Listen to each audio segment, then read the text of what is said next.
All right. I'm actually late today. A few minutes late. Look at that. I bet you everybody's run off. They're like, oh, this guy not sticking around for his own lives. Well, I had to, things, when you're going live, things that you want to do is making sure that things like I go to the bathroom beforehand. I got my drinks. I got all this, and I'm having a bit of a not a hangover, but I say it's a hangover, but it's like I stayed up way too late. So drinking soda and staying up late, on Matt's live, chit chatting about Lego and Luma bricks. I kind of I'm out of steam this morning. So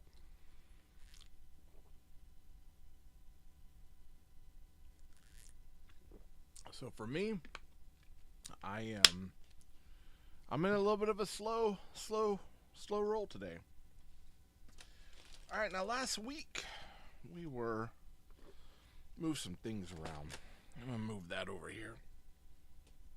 I got my Dubby energy this morning. I'm hoping that'll move that there. I'm hoping that'll kind of kick in here in a minute, kind of get me going. And I found another one of my trays.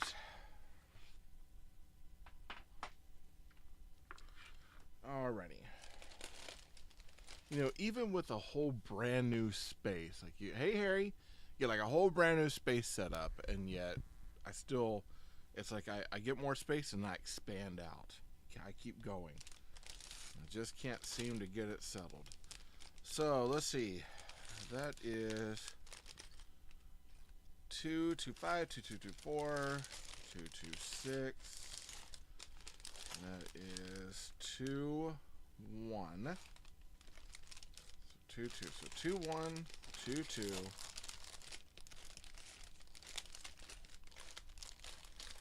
3-0-2-3 right here.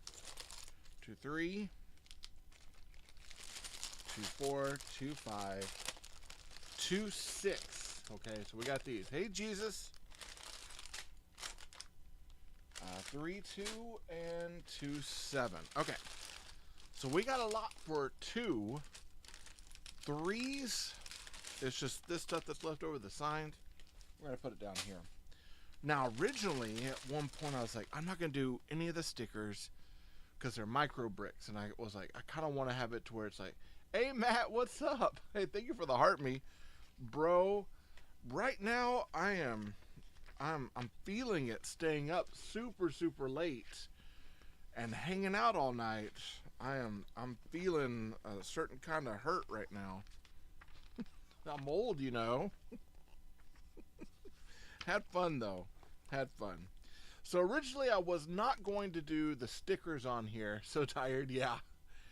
I wasn't going to do the stickers because I was like, I'll use these for my standard size, but they don't really line up and fit, so I'm going to end up putting them on this. And I think I wanted a billboard, but I have a feeling I'm going to get it from Brick Loot. Oftentimes I get lots of like little coupons here and there on the TikTok shop, so I'm just going to do that there and kind of settle it. So we're going to continue building as is. We're going to put stickers on. We're going to look at these teeny tiny cats. Look, there's a teeny tiny cat. Unfortunately, it does not fit with any Lego. So this is going to be a standalone set. It's going to go off in a corner and be loved there, but not loved for being in the city. So, unfortunately, that's the way it's going to go. Hey, Ben, what's happening? All right. So, let's see. I'm going to pull up. All right. I'm checking my other stream here. I'm going to have like multiple trays out, I have a feeling. These bottles are cute. Hey, Melissa, how are you? So last night, just to show it off, so last night while we were doing a stream, I was working on mocks, but then I was also working on this right here. Hey, thank you for the good game, GG's. I was working on this last night. Now, I'm going to review it. I added this because this, I was missing this piece last night. Come to find out it was stuck in the brick separator, surprisingly. But it wouldn't have lined up and worked that well, so I'm going to change it. So I pulled this from another set to put that sticker on. But they have the slide decals, right? So this is what I built last night, and it's got, you know, the beef and bar sort of thing. It's pretty cool. It's something I got off the AliEx, but after I review it and talk about it, I'm going to end up mocking that thing, because that needs to. I love the Japanese decals in it. That's definitely going to have to, like, turn into something else. And, well, not turn into something else, but be a part of a bigger build. Alright. Let's see. Alright, so we've got this one here. And then we'll be down to our last few. I think after that, everything else from here is going to be a bigger bagged item. Except for that one. Those will be bigger bagged items.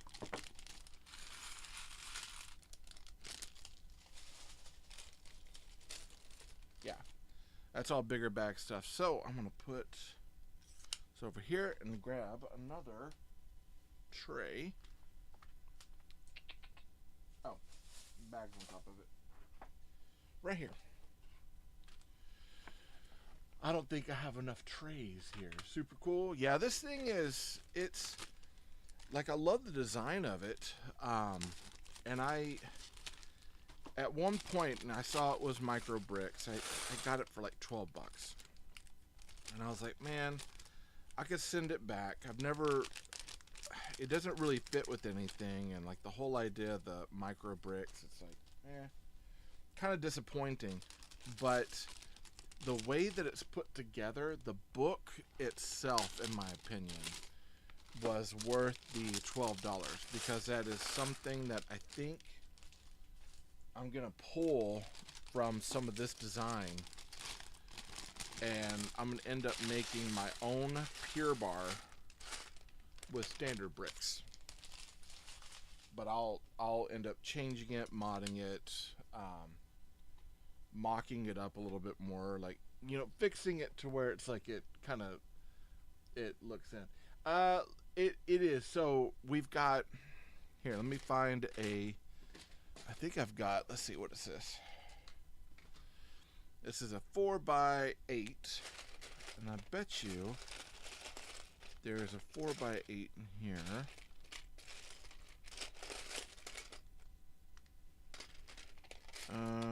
Well,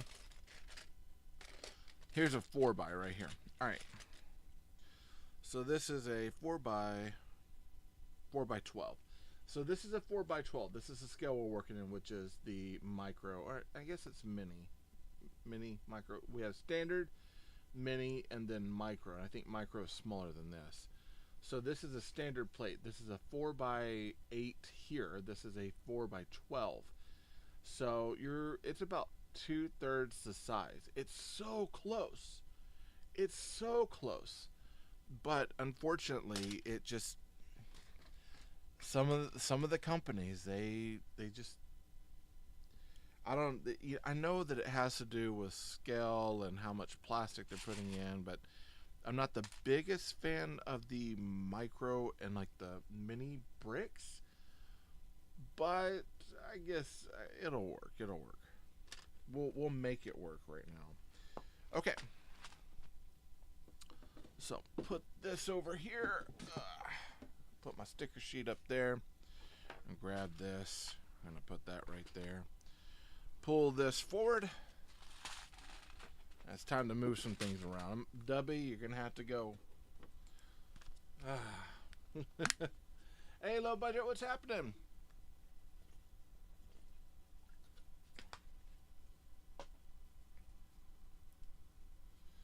All right, here we go. So today we're building, it looks like this house portion So we're building all of that part up, and I figure we'll go ahead and we'll finish bag 3 if we can. If not, if we get just bag 2, because there's 7 bags in bag 2, then that's what we'll go with, and then we'll kind of figure it out from there. All right. So 45. Might have to move some of these over here. Okay. So hopefully everybody's having a good Saturday. Hey, thank you for the follow. So last night, I stayed up super late talking to Matt. So if you do not follow, let me get your name right. It's Brick Dad. Oh, nope. It's, Brick Dad Life, quote unquote, Matt. So Matt does a ton of stuff. He does some really fun lives, actually. And I stayed up last night. We had a whole discussion about Luma bricks, alternative bricks, and we were trying to sway someone into breaking into the Luma bricks line and actually getting a Luma bricks set. And I believe Kate, which is from Kate Creates, I believe she, and I'm trying to remember who else was on there, were successful enough into swaying Bricky Mart into possibly purchasing a Luma Bricks set. We're gonna hope. It was a fun time chit-chatting. Unfortunately, she broke her mock and then blamed poor Matt on it. It's just from staying up so late, you know what I mean? Hey, I hit 1,300. That's awesome. Thank you. Yeah, I know that I was, I saw that I was at 1,299 the other day, or yesterday. I was like, oh, that's kind of cool. But I guess I hit it. It must have been with, Santos. You were my 1,300, my man. I appreciate that. Okay, so looks like this is going to go here. We got another one that looks like it's going to be going over here in front of this barrel. Ooh, these are teeny tiny. And already looking at this, I'm off again because the counts are so small.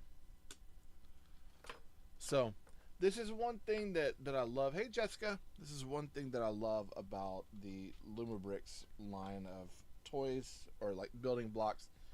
They often show you multiple ranges of how to go, like here and turn things. This is all strictly in one direction. And one thing that I'm looking at, so I started learning the software, the CAD software for creating booklets and mocks and things like that. It started because I saw that Lego had a challenge up. I was like, well, you know what?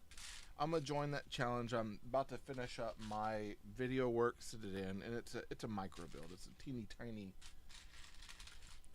tiny spaceship, so it's nothing too crazy, right?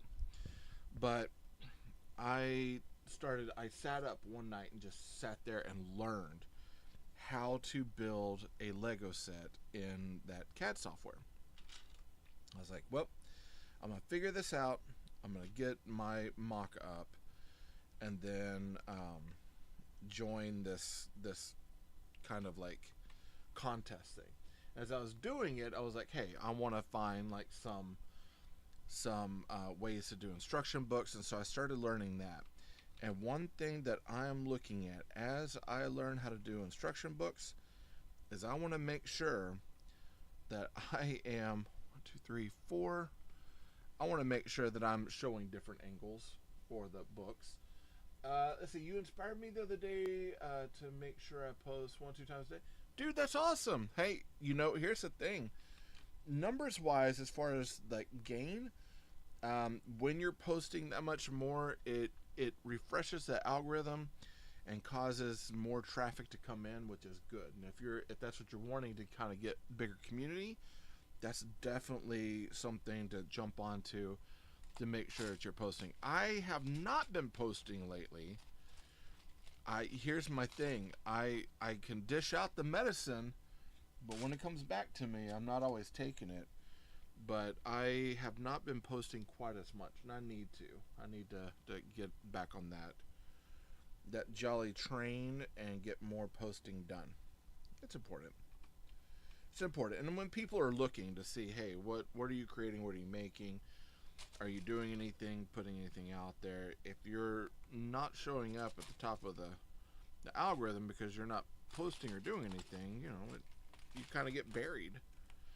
4, 5, and 6, and then 1, 2, 3, and I got one more, 4. This one is killing me right now because look, I need some of these, and I've got 4 of them here, and I can't use a single one for the mocks I'm wanting to do. So I'm like, come on, you're killing me, man. 1 and 2 and 1 and 2. Thankfully, for the most part, some of this looks like it'll be easy to translate when it comes to creating a larger scale of it, which I'm like, that's what I need. All right. So this is going to go right here on the end. Boom. And then we're going to go 1, 2, 1 here. That should meet up.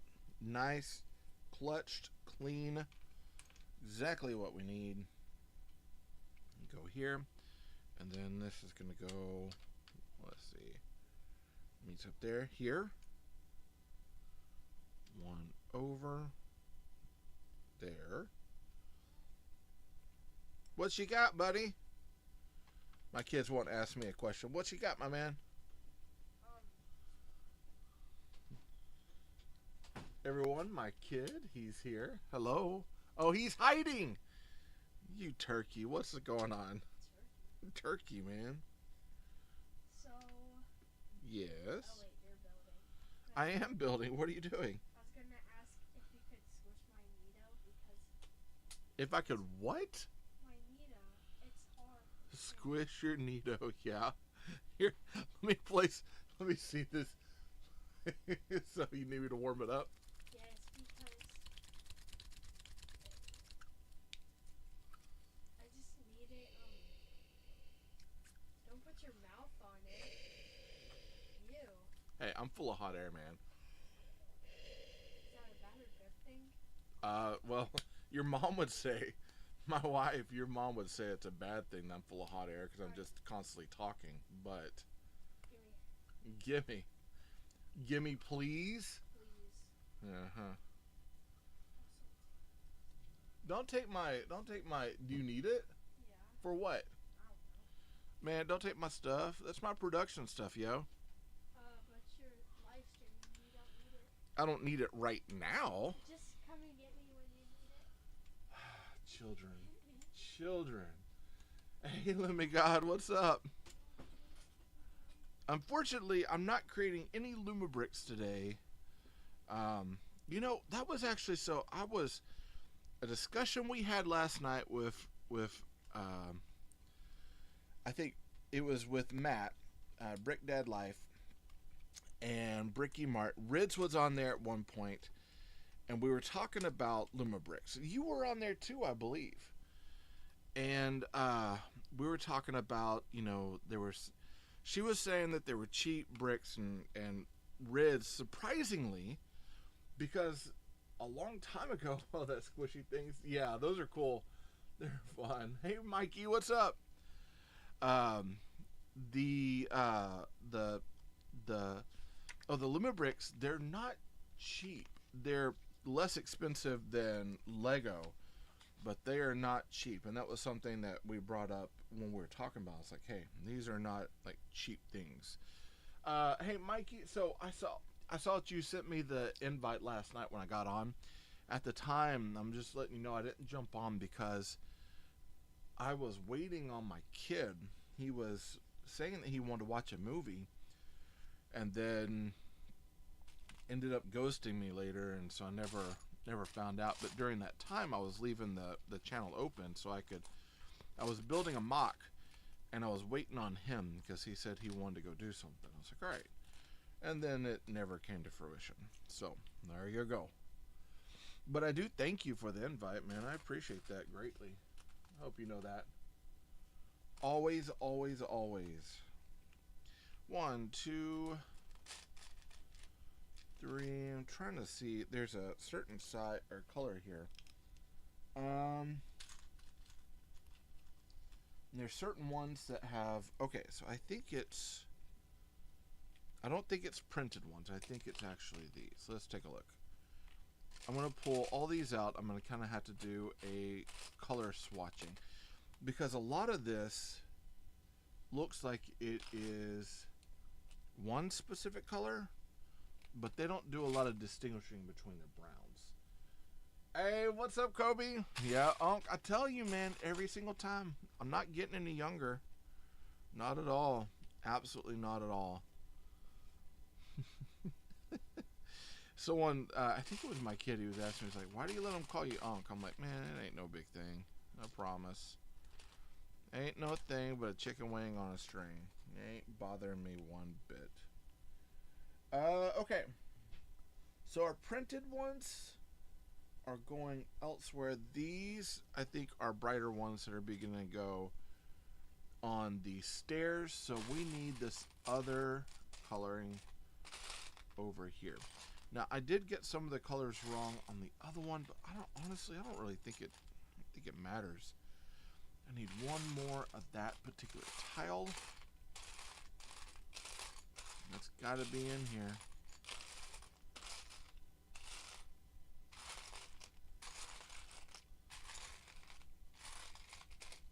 There it is. Kobe, you behaving today? Hopefully.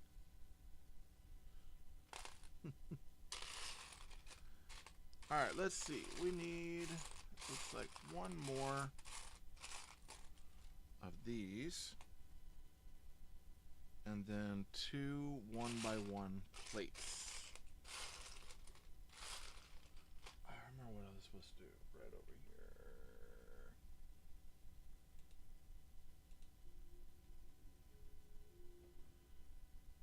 There you go.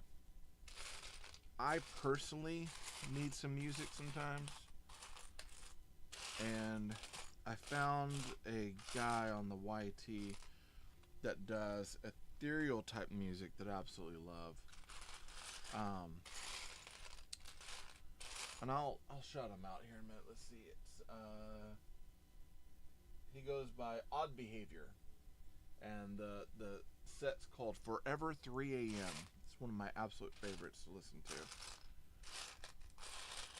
Kind of ghostly in its sound, and just like it kind of traps you in. What I think I love about it so much is the fact that it just like it just flows one thing into the other. Okay. So 1, 2. Let me move that down just a little bit more so we can kind of see.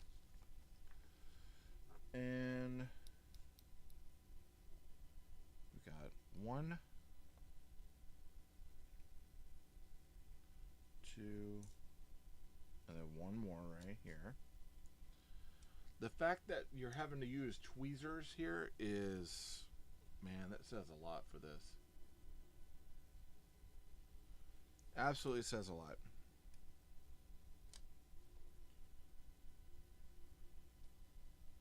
One, 2, 3. So we got 1, 2, 3 in between, and then we're repeating the same thing over with another one of these. I have a feeling this particular set, once it's all said and done, can you wish me luck on my basketball game? No, certainly. Brother, good luck on your basketball game. Who are you playing today?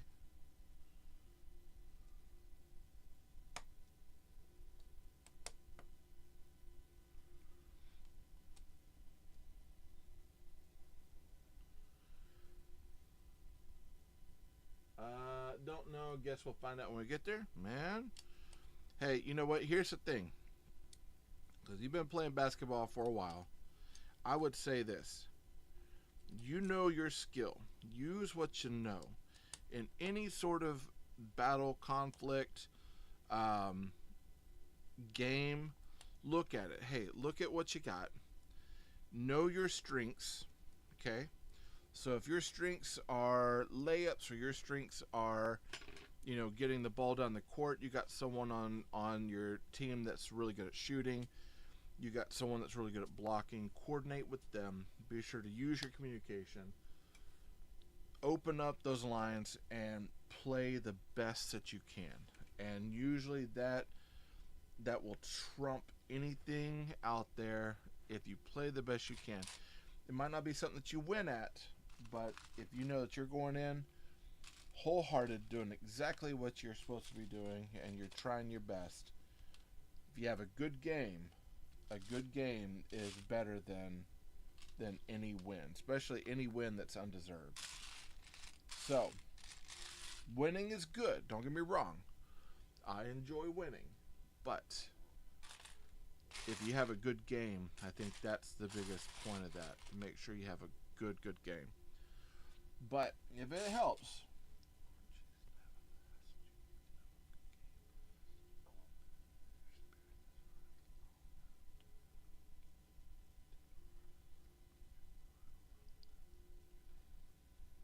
all right, there you go. So, you got prayers in for a good game. I hope it works out.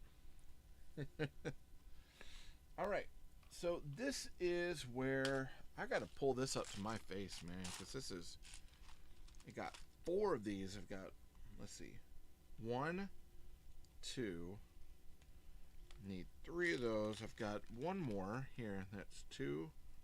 Need 1 more.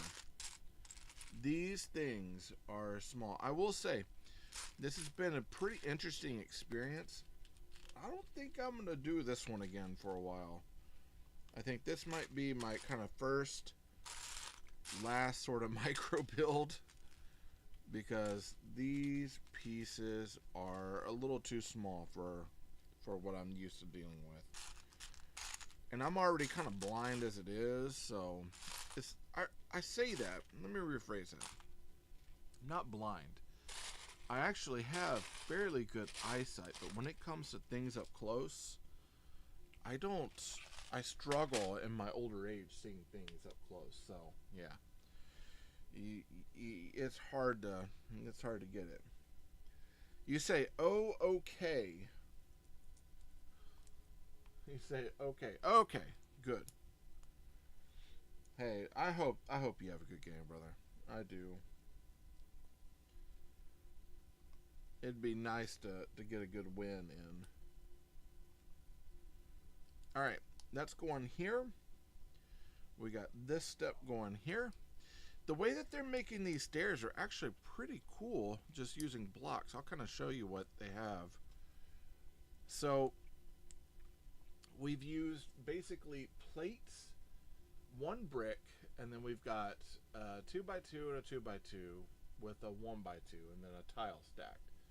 Then we've got a 1 or 2x3 with a tile, a brick underneath, and then 2 stacked 2x2s with a tile on it. And that's actually a pretty decent way of building this particular like structure, like the staircase here. This is actually a pretty awesome way. I'll need to use that idea somewhere else down the road.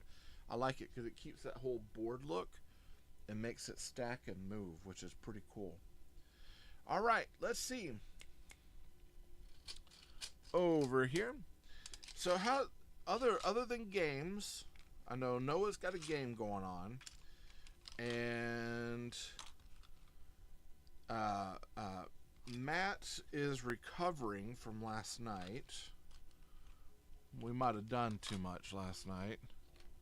5 and 5, and then a 1x10. Other than that, how's everybody's day going? Hopefully you all have some fun things going on. some fun things, you know, some builds, hopefully, and anybody who is building. Actually, speaking of which, what is everybody's opinion right now on the smart brick? Because I'm not sure. I like the concept. I like the idea that they are creating this for kids, but I don't, price wise, they're kind of pricing themselves out of the market of making it for kids again. And I think that's where I'm having problems with it. It's a new technology.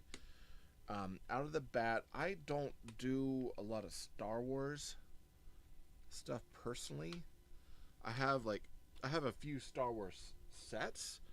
Like I had the Din Djarin and Grogu speeder bike.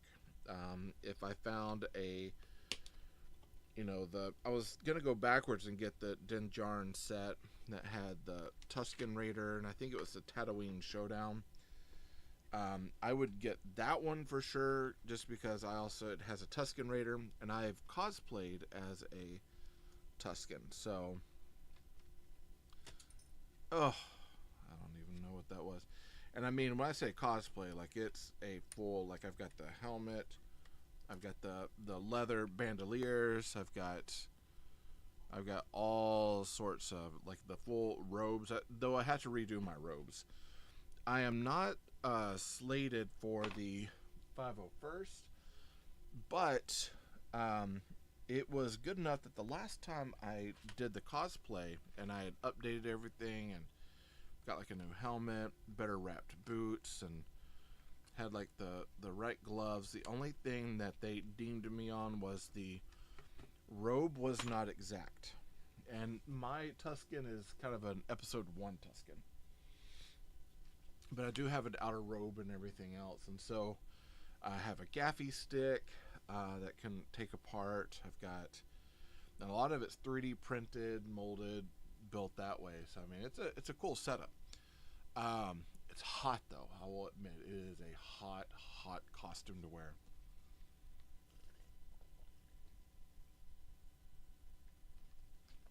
And that one, I've got even a sound box that I had to repair, but it's got I can hit a button on my hand here, and it will make the roars. And I got different roars, and I have a sound box that runs to the back that I wear. And I love wearing the costume, but it's hot, and I need to find I need to find a material that looks like the wool, but it's still fairly light, so I'm not like just sweating and hurting trying to wear that, man. Let's see. John. Hey, John. Man, I'm good. You just subscribed to my YouTube. That's awesome. I thank you. Thank you. Yeah, I see that you're commenting from Twitch and also YouTube. My screen over here for my YT and TW is super small, and I've got another one over here that's for my TikTok. So I kind of bounce around the place. But John, man, I'm doing good. How's your day going? You got any interesting builds coming up? I'm gonna move this up here so I can see. All right. So my guess is 1, 2, 3, 4, 5, 6, 7. Got another 7 there. I'm looking. Like I said, I have a feeling after I'm done with this might be my last micro, because this is a little too small for me. It's cool, don't get me wrong. Like, it looks cool. But man, this is small stuff to work with. 3 of these, 4 of these. I need 4 of the 1x4s. 1 2x3, 1 1x3. It's like more and more. It just keeps packing on. Like teeny tiny. So 1x2 modified. Oh my goodness. A 1x1, which might be over here. We need 1. 2, looks like 4 of those. 1, 2, 3, and one more over here. 4. One of these, one of these. Okay, so we need one more 1 by 2. Oh, I got my. I'm not even going to mention them. They pop up every time. It's always on. It's always on Twitch. They're asking about Stream Boo. Oh man. So I have to ask, if you hit it, what has anyone done micro builds? Because this is kind of a new. It's not a new thing for me. I mean, I know it's been around, but this is definitely a new set for me that I've never really dealt with. Okay, I did that wrong. Pop that off. Okay. That goes here, a 1 by 6, and then a 1. So, I was gonna ask, John, have you done micro builds before? Because this is something else, man. Absolutely wild sort of thing. 1 and 2 goes there. Okay. I'm gonna turn this now. Unfortunately, this is where the directions kind of get me. Okay, they have it to where it's like, okay, we could turn this thing around the opposite way, and we could actually like build it where we could see from the opposite end and not have all this in the way. Instead, what they've done is they've turned it to where it's like this, and you're looking at it here, but then you can't count the studs on the outside in to get things the way that they're supposed to go. To me, that is a problem, and that's actually, again, as I'm learning how to do booklet work and learning how to, as I create mocks, how to do my own creations and everything, that is definitely something I'm taking into account to make sure that I myself am allowing different angles to be shown for the booklet, so that way people they can see how it's built correctly. Hey Cedric, what's up?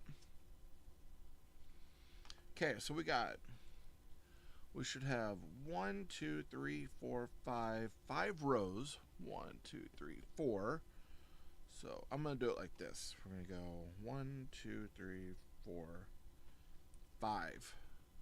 I'm gonna have to use that as a marker because it's just too small for me. Though I will admit, the way that they're building this part here for like the pier and everything, absolutely love that look. And I have a feeling I will be utilizing some of that look for my personal stuff as well, because I love how they're setting it up, and I think they're leaving peg space for a table, which is nice. They've got all sorts of things up in here. All right, now we've got 1 here, and then 1 more bar on the end,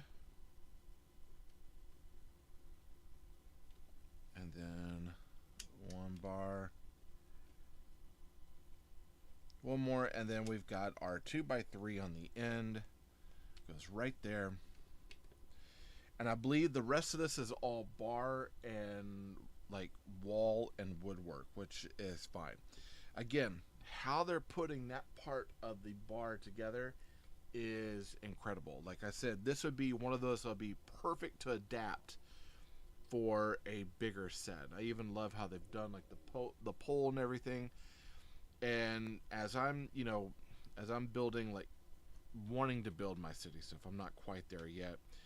There are building techniques I'm keeping in mind that I would love to adapt and create and do. And I want to be able to create things that have like a few like bright areas in it, so a lot of dull areas, so it looks lived in and used, and not perfect, because I am not making a dystopia city, but I am making kind of a used, lived in, beat up sort of cyberpunk city. And so for me, that's important for me to get all those little key aspects correct. Now, we're supposed to have, I believe, a sticker, or we have a printed tile.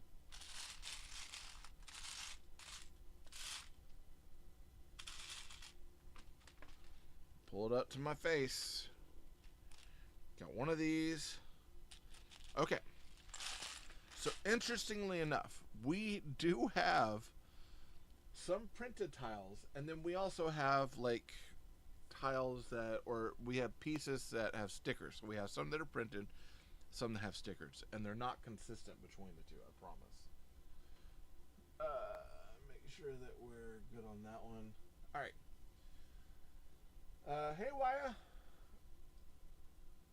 Waya Kobuchi. That's an interesting name. Interesting name. How are you today? You doing good? You got anything on the build table you're wanting to make? All right. So this is going to go here. Now, thankfully, out of all of my mocks and things I have left over, I do believe I have some tiles that have stumps printed on it from like some, I can't remember, it's like friend sets. So I will utilize those to build this section up here. And I'm guessing that's like a stool for the bartender, because this is a pure bar. All right. So we need a 1x8. Let's count it. That is a 10.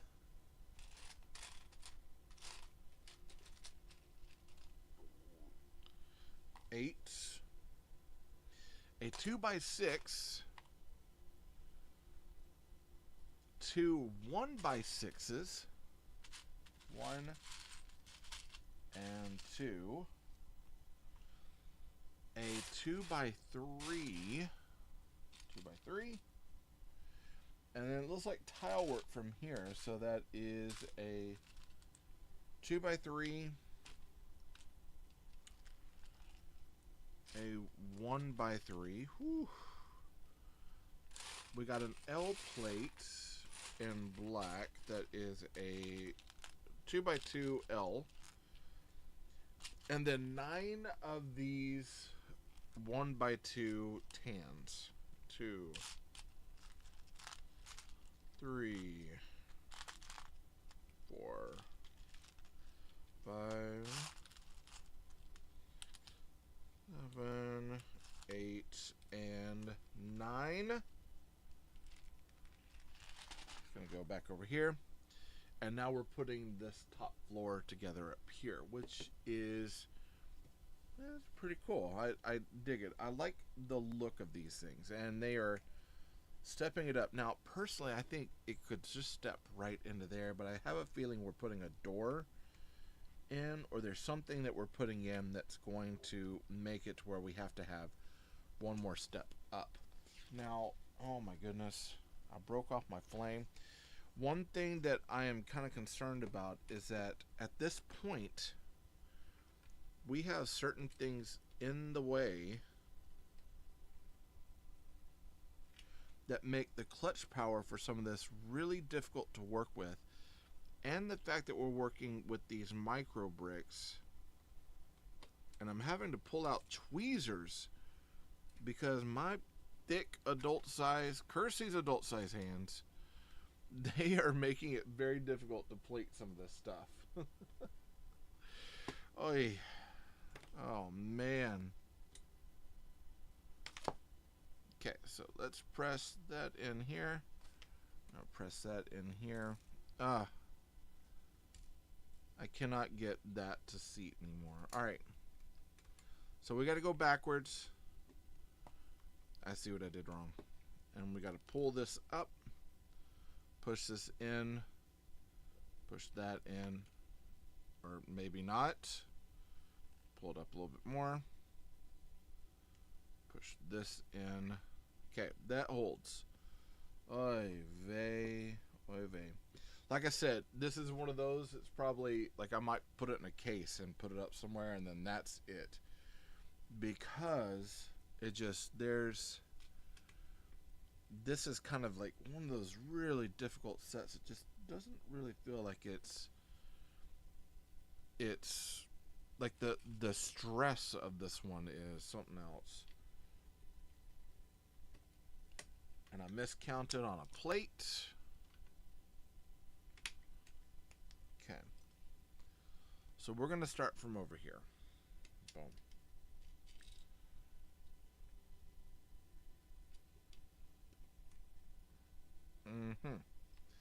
And then we're going to put this plate out. We've got one of these over here, a 3 over here, one here, and then we've got this that goes in. This goes in over here. This is definitely one of those that's like, you know, if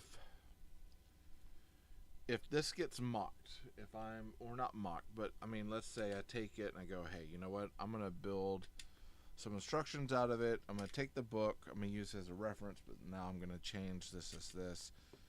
I'm definitely also going to change some of the directions as far as like when you put things on, because they have things on that's like, hey, it's great that you have a tree here, but this tree, this flame, these sorts of things here, they get in the way of the main build. And the main build that's back here is now suffering because these things are in the way. And again, we're working with micro bricks, so it makes the part of the build even tougher. I think there's some things that need to be turned around. Now, I'm not normally big on putting stickers over multiple things. However, I think once this set is built and done, I'm going to keep it as is. I'm not necessarily worried about moving it for parts, so I'm going to allow myself to lay stickers over specific key areas, even though that's not something I normally do. That's kind of, it is a bit of a pet peeve for me. And I know when I got stuff from Brick Loot, like the news van that I got it actually off the TikTok shop. When I had to put stickers across multiple tiles, I ended up going and cutting a lot of those stickers in half, because I was like, if I want to take this apart or replace or put something else in there, I can't do it with a sticker going over it. I don't like having that. That kind of bothers me. So with that, anytime that I can, I will cut the sticker out. However, this right here, this is small. And once it's up and done, it's done, in my opinion. And I got to experience micro bricks. I think this might be the last time I experienced micro bricks. I say that, and then watch me find another set. Like, oh, really? I wonder if micro bricks have changed. No, they haven't. And as you get older, it becomes tougher to do these things. So it's like, why would you put yourself through that again? But I have a feeling I'd be like, oh, I think I could do it one more time. Why not? Okay. Man, oh man, oh man. And the colors on these are also so close in certain key areas. It's hard to tell one kind of tan or brown from the other. So that's like, sheesh. We need 2 of those. What am I missing? I'm missing one 1x2. I found it right there. So everything looks like it. And now we're building out this porch. And we have a sticker. So we've got our sticker. We got our porch. So let's get going. Okay, so this is supposed to go down here. So far, thankfully, a lot of the stuff that I'm seeing is stuff that I have in some bins, so it's gonna make some of this build easier down the road. I did order some of these like tall pieces. Let me kind of turn a little bit. Some of these tall pieces, I ordered some in standard size, obviously, but I don't know. I think I would replace it with something a little more buried in the back. I don't think you necessarily have to have those in the back. I'd much rather save these sort of pieces for bigger parts of the build, things that like trusses and stuff that you are going to see. I think I'd much rather have those there. Okay, I miscalculated here. I do need 2 more. One. I should have 1 more of the 1x3s. There it is. 3. Okay. And then we're going to be putting these on 1, 2, and 3. And the other part is I might put something underneath this to keep that from moving, because right now that moving has got me worried. It's got me worried that the clutch is not setting in like it should.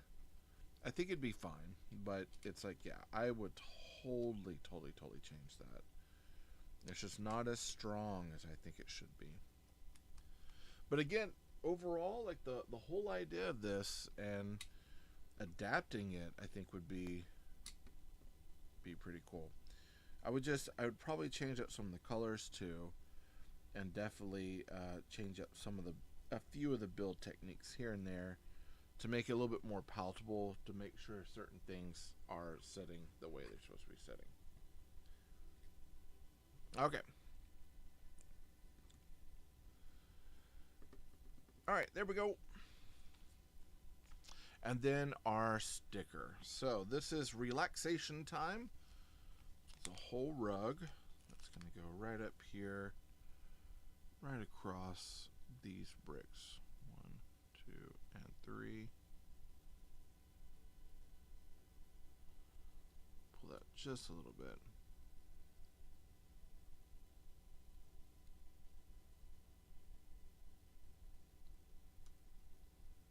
There we go.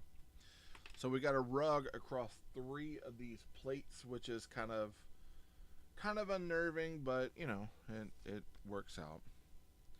Okay, here we go. We got those set. Now we need 3 of these panels. 1, 2, and 3. We need 2 of these 1x3 to 1 slopes. A 1x2x2. Need 2 of those. Kind of move that over there. Some of these have got pieces stuck in them. A 1x4 brick. I learned the other day there is a difference between bricks and blocks. Blocks are technically Duplo, and bricks are these standardized bricks. And I was interested to find out, because I was like, man, maybe I should start talking about blocks more. And I'm like, well, maybe not. There is a distinction. There's blocks, which are like these. That's your Duplo. These are blocks. And then you have bricks, and your bricks are, well, when you have standard size, but that's a panel. But bricks are like these, where they're 3 plates tall. So I was happy to learn something new.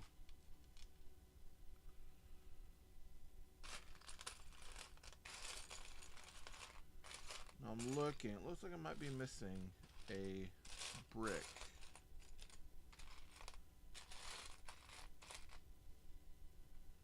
Maybe. You know what? I'm going to pull this up to my face. There it is. I'm telling you, sometimes you just gotta kind of get it up to your face to see what in the world's going on. Alright. So, we need another one of these 1x2x2 or 1x1x2 snots. A 1x2x1 snot here. Let's going to go... Wait a second. Aha! Look, I did something else wrong. Got my counts wrong yet again.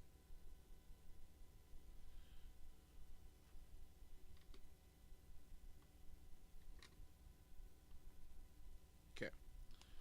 So I have to count and move these tiles down one. Cassie, what's up? Hey! Cassie, I am about to lose my mind. I decided, in my infinite idiotic wisdom, to do a micro brick set. And it is... This has been, dexterity wise, this has been a nightmare. Have you ever decided to do like one of those like micro sets? I think you pretty much do mainly Lego. But yeah, this has been wild. I know Low Budget has done some micro sets, and I'm sure he can testify to the fact that this is like, dexterity wise, this is not the easiest thing to do, like at all. This is quite like aggravating at times, but I'm doing it anyways. I probably shouldn't, but I'm doing it anyways. I'm not giving up. I'm gonna stick strong to it. Let's see.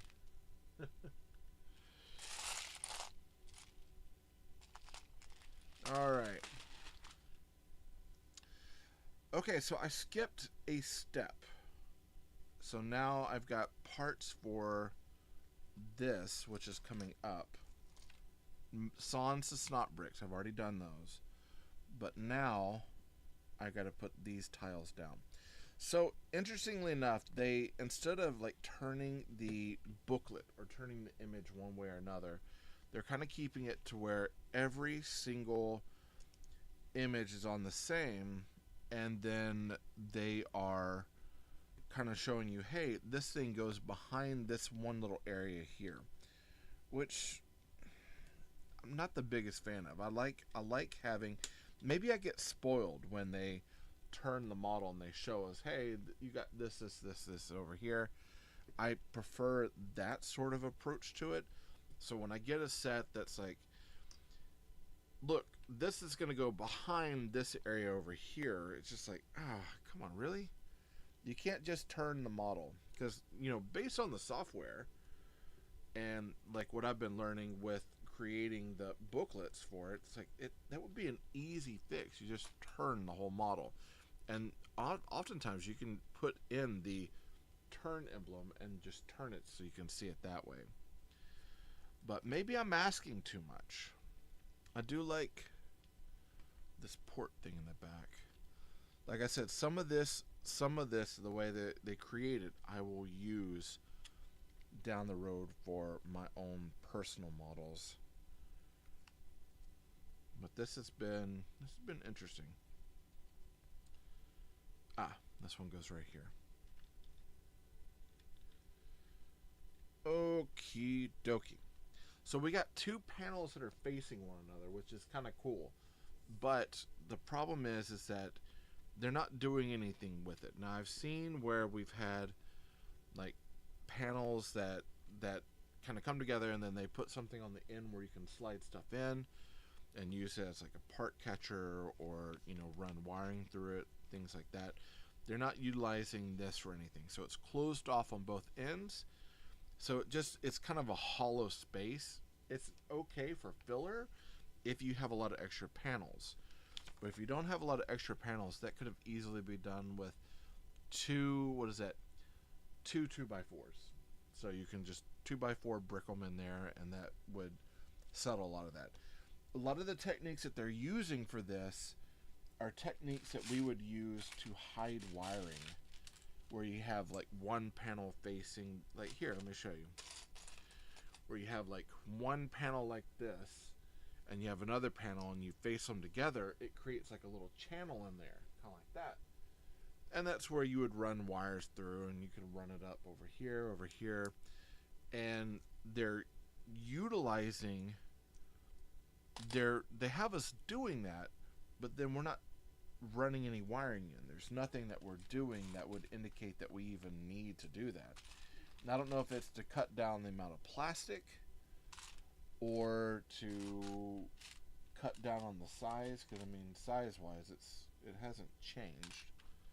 Like, it's still like a 2x4 brick. Two of them would have been fine. Okay, so 1 and 2 1x3s.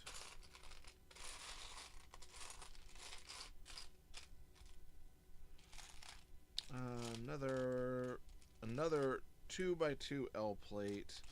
Another one right here, 2x2 L plate.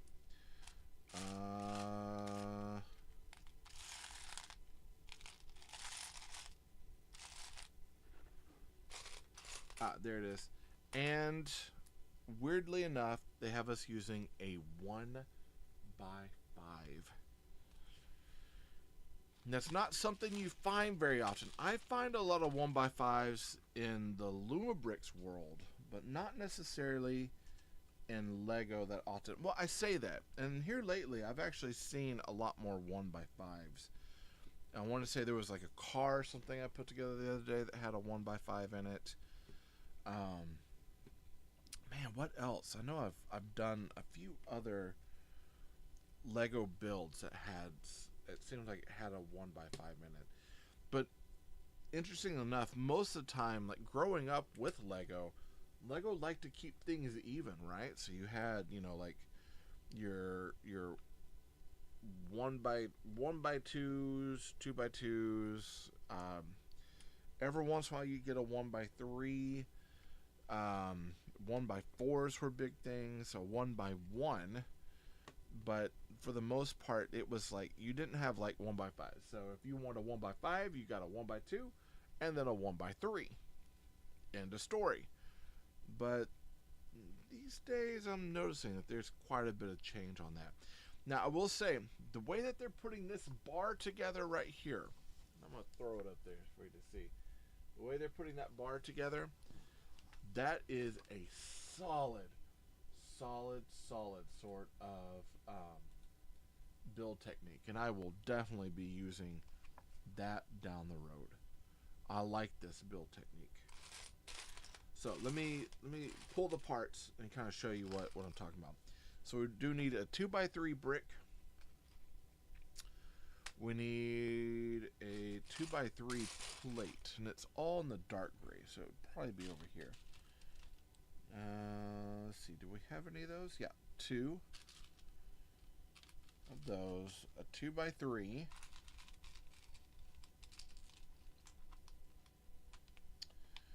A 2x2 in this sand green, a 2x2 monoplate pin plate that's rounded. Look at that. I like these. Hey, Jessica, let's see you back. And then we have a, here we go. I kept calling them snot plates, but I was wrong. This is a 1x2, 2x2 bracket. So they're called brackets. And the brackets are good because you can use those to put things up on the side. Kind of like a snot brick. And snot being that term for stud, not on top. But in this case, it's putting it out on the front. But those are not actually, they're not actually snotted in that case. It's a bracket. And brackets have inverted, so that means that it goes, I believe, up. And then brackets traditionally go down, if I remember correctly. So if it's a plate and it goes up, it's inverted. If it's a plate and goes down, it's a standard bracket. If I got that right. Yes, I believe so. Man, so I have been on Bricklink, and I have been learning how to create mocks. About to I'm about to put a piece in for competition for Lego, just to see, throw it out there. It's a micro build, so it's not anything too crazy. My first one, and I'm nervous about putting it out. So I'm like, oh, people are gonna hate it. They're not gonna like it or this or that. But I'm gonna do it anyways, because if I don't do it, I will be kicking myself, asking why in the world I never put it out there. But if I don't do it, if I put it out there and I don't win, I mean, that's okay. That's the kind of the way the world goes. There's lots of things that I submit to and I don't win. That's okay. But I'm under the mindset that if I in this and I never put anything out, or I never try to compete or put anything out, then I'm never going to know. I'm never going to grow as a builder and a person. So for me, it's important for me to at least try. So I'm going to put it out here pretty soon and try it out. But I will say that I have been enjoying learning the ins and outs of the software and how to create using those CAD models and creating booklets. And so I have been wanting to lean more into doing a lot more like mock work now.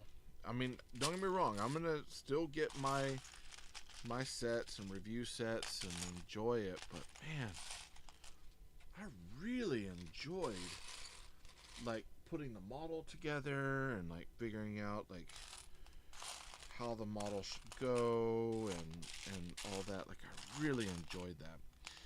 It's nothing I can share with you all just yet. I have to wait until after the competition that I can share my models, so that way you all can see it. But I sat down, I created it in real blocks, and then I turned around and I started making it in the CAD program, and that's where I learned how to do the CAD program. And I was up till almost 3 o'clock in the morning the other night doing that. And the thing is, I was having so much fun, I didn't even realize that it was almost 3 o'clock in the morning. Thankfully, we do not have students the following day, because otherwise I would have been hurt and I've been like, oh, can you guys please keep it down? My head, because I didn't get enough sleep. Okay, now this is asking for a specific color stud, but I'm not seeing that particular colored stud, so I'm gonna utilize this other one instead. Hope that that's what we're supposed to be doing, because yeah, I just don't see it. I've got some dark ones, I've got a light one. I have a feeling it's this one here. But we're taking a plant stem, we're reversing it, we're putting it into the bottom of a 1x1 rounded plate that has a Technic pinhole in it, or a pinhole I should say. And so that is, we're putting it upside down on this plate to create kind of a little, it's almost like a little planter in a way. Kind of a weird plant to have up on a bar, but hey, some of this I would change personally. I don't think I need to have all of this exact as it is. I'm missing a cup. There we go. I did see someone had a translucent giant size, adult size Lego cup on the electronic, harbor site, and I was like, I might actually kind of get one of those. I think that'd be kind of cool to get. So this is the bar. It's teeny tiny. It is so small. So this one, I think when it comes time to build it in a standard, that's going to be probably like yay big. It's going to be a lot bigger, but it'll look cool. Like, I love the look of it. And actually I could see where this would be good to create some aspects of this if you were doing a cantina scene. This has a lot of that same sort of look and texture that I think would work if you were building like Wur's Cantina. And if you know, you know, Wur, of course, was the guy who owned. No, it didn't. I think he owned and he no, he didn't own. He ran the local pub on Tatooine there in Mos Eisley. He's the one that was like, no blasters, and freaked out. In the film, his name is Wur. It's a very interesting name, but he ran that bar, and so I want to say that was a Hut-owned bar, if I remember correctly. So he was adamant about making sure that he kept things like the way it was supposed to go and not having any trouble, because if he had troubles, the Hutts obviously would seize his property, and I think that's what he was trying to avoid. Here comes Obi-Wan. Good old Ben, you know, running his schemes, causing issues. You know, here's the thing, like, I relate to Obi-Wan so much on certain levels. I tend to cause problems too. Now, interesting enough, this does not have any connection from one side to the other. Honestly, I would think that for me personally, if I was to mock and change this up, and again, when I say mock and change, I'm doing it in standard size bricks. I'd be recreating it in standard size bricks for Lego, right? But I have a feeling that if I were doing this and changing it up, I would definitely. Oh, I see. Open this back part up so it goes out this way and move this back this way. So I would change some aspects of where certain things move, because right now I see like these two buildings that could connect easily, but they're not connecting. Instead, they're being separated, where one goes out one way, one goes out the other, and they're both supposed to be a part of the bar, but yet they don't feel like they're actually together. So that's something I would definitely change. Okay. Looking to see what else that goes here. I feel like I missed one. I've got one left. 1, 2, 3, 4, 5. I guess that's 6 there. We don't need that one. Okay. It's about to be up on an hour now. And we've got this one. We've got this. We need 2 1x2s. And then we've got a 1x1 with pinhole. A 1x2 tile. That might be over here. Hey Jeff, what's happening? Man, I am still working on that micro build. I'm trying to finish this one up today. I want to get it finished so I can put it up and just display it. I have a feeling that this particular one, like, there's some build techniques in this that's like I'm definitely going to use. I want to rebuild this in standard bricks, but it's going to take a while. Not much. Yeah. Are you wanting to do any builds today, or are you kind of like just enjoying the day?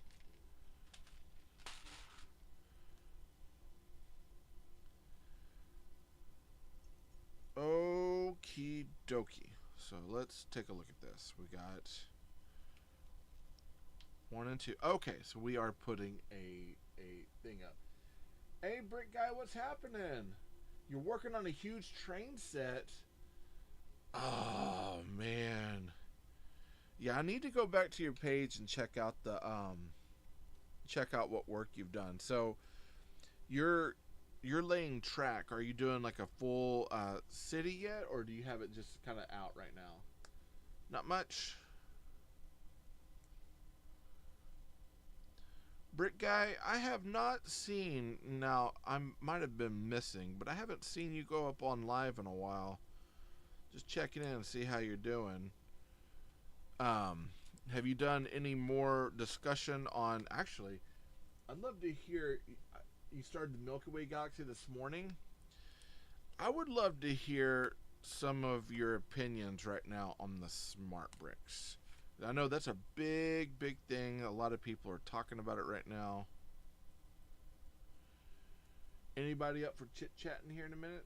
I can just move a few things and then I can move them around and we can talk.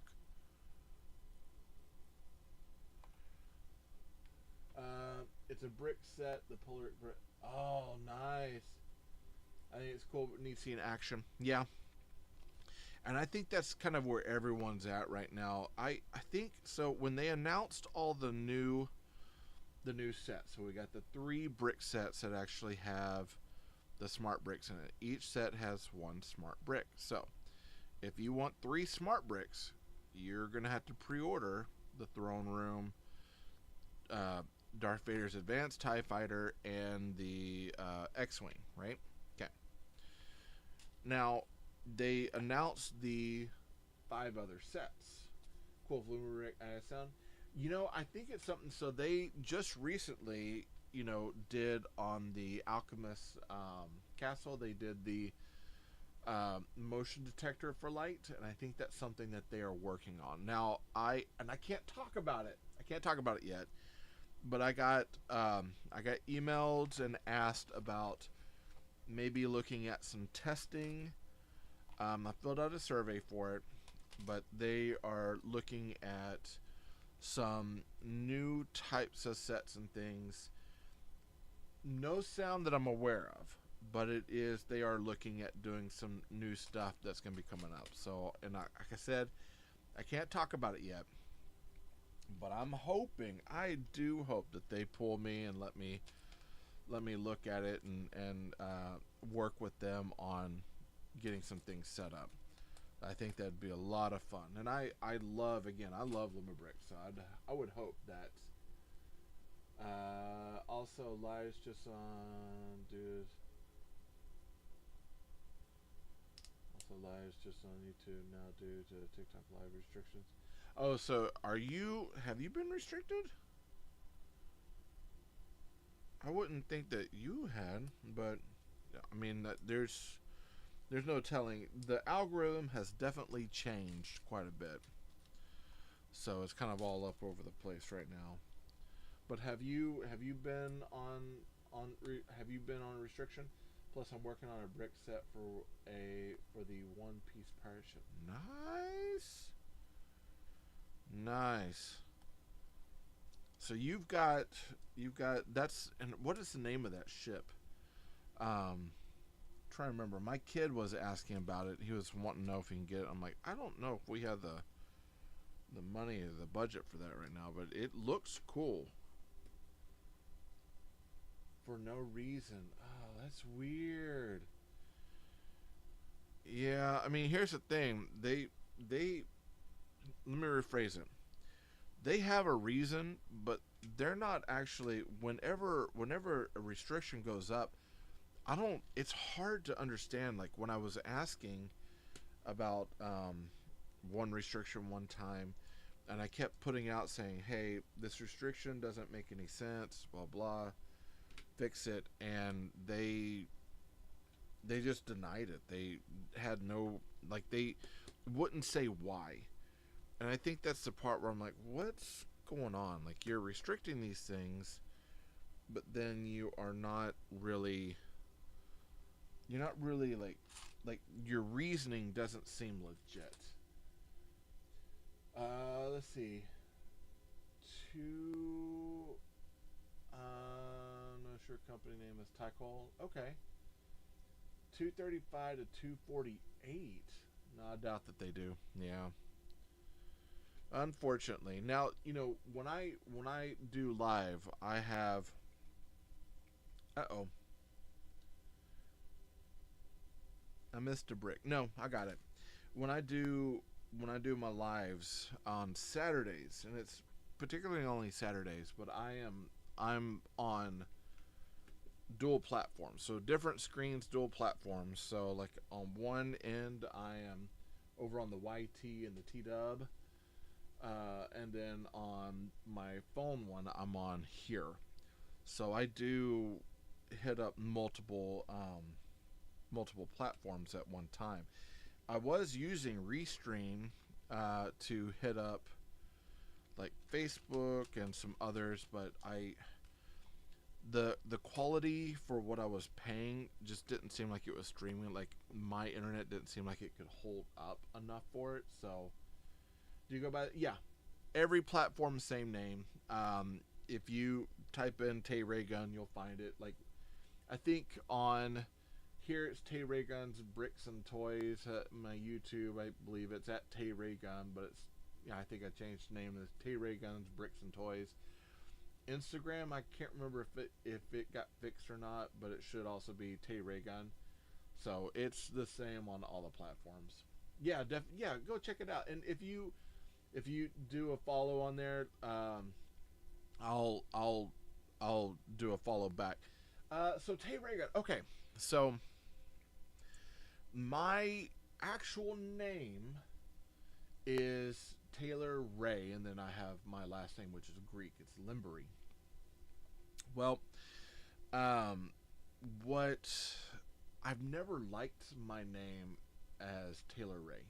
Like I the way it flows, I've never been too much on it. And so I was like, hey, maybe there's like, I'd ask my mom. I'd say, hey, was I named after this or this? And she's like, no. And I was like, well, where's my sister's name come from? And my sister's name came from a Star Trek episode where her name is Reyna.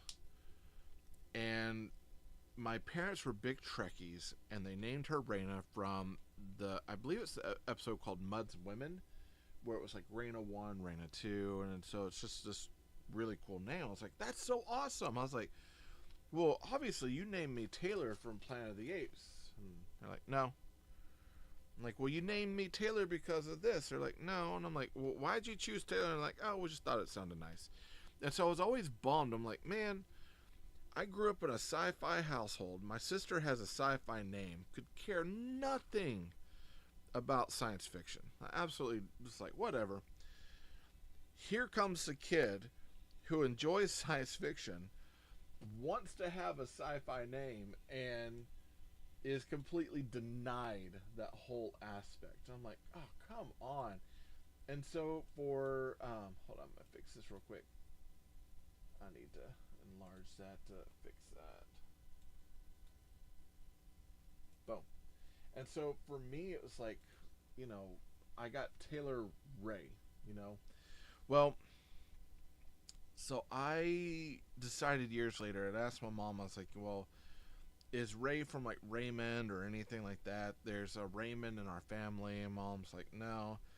And I was like, well, is there a Reagan in the family? And they're like, no. And I always thought the name Reagan was kind of cool. So I said, I'm going to sci-fi it up.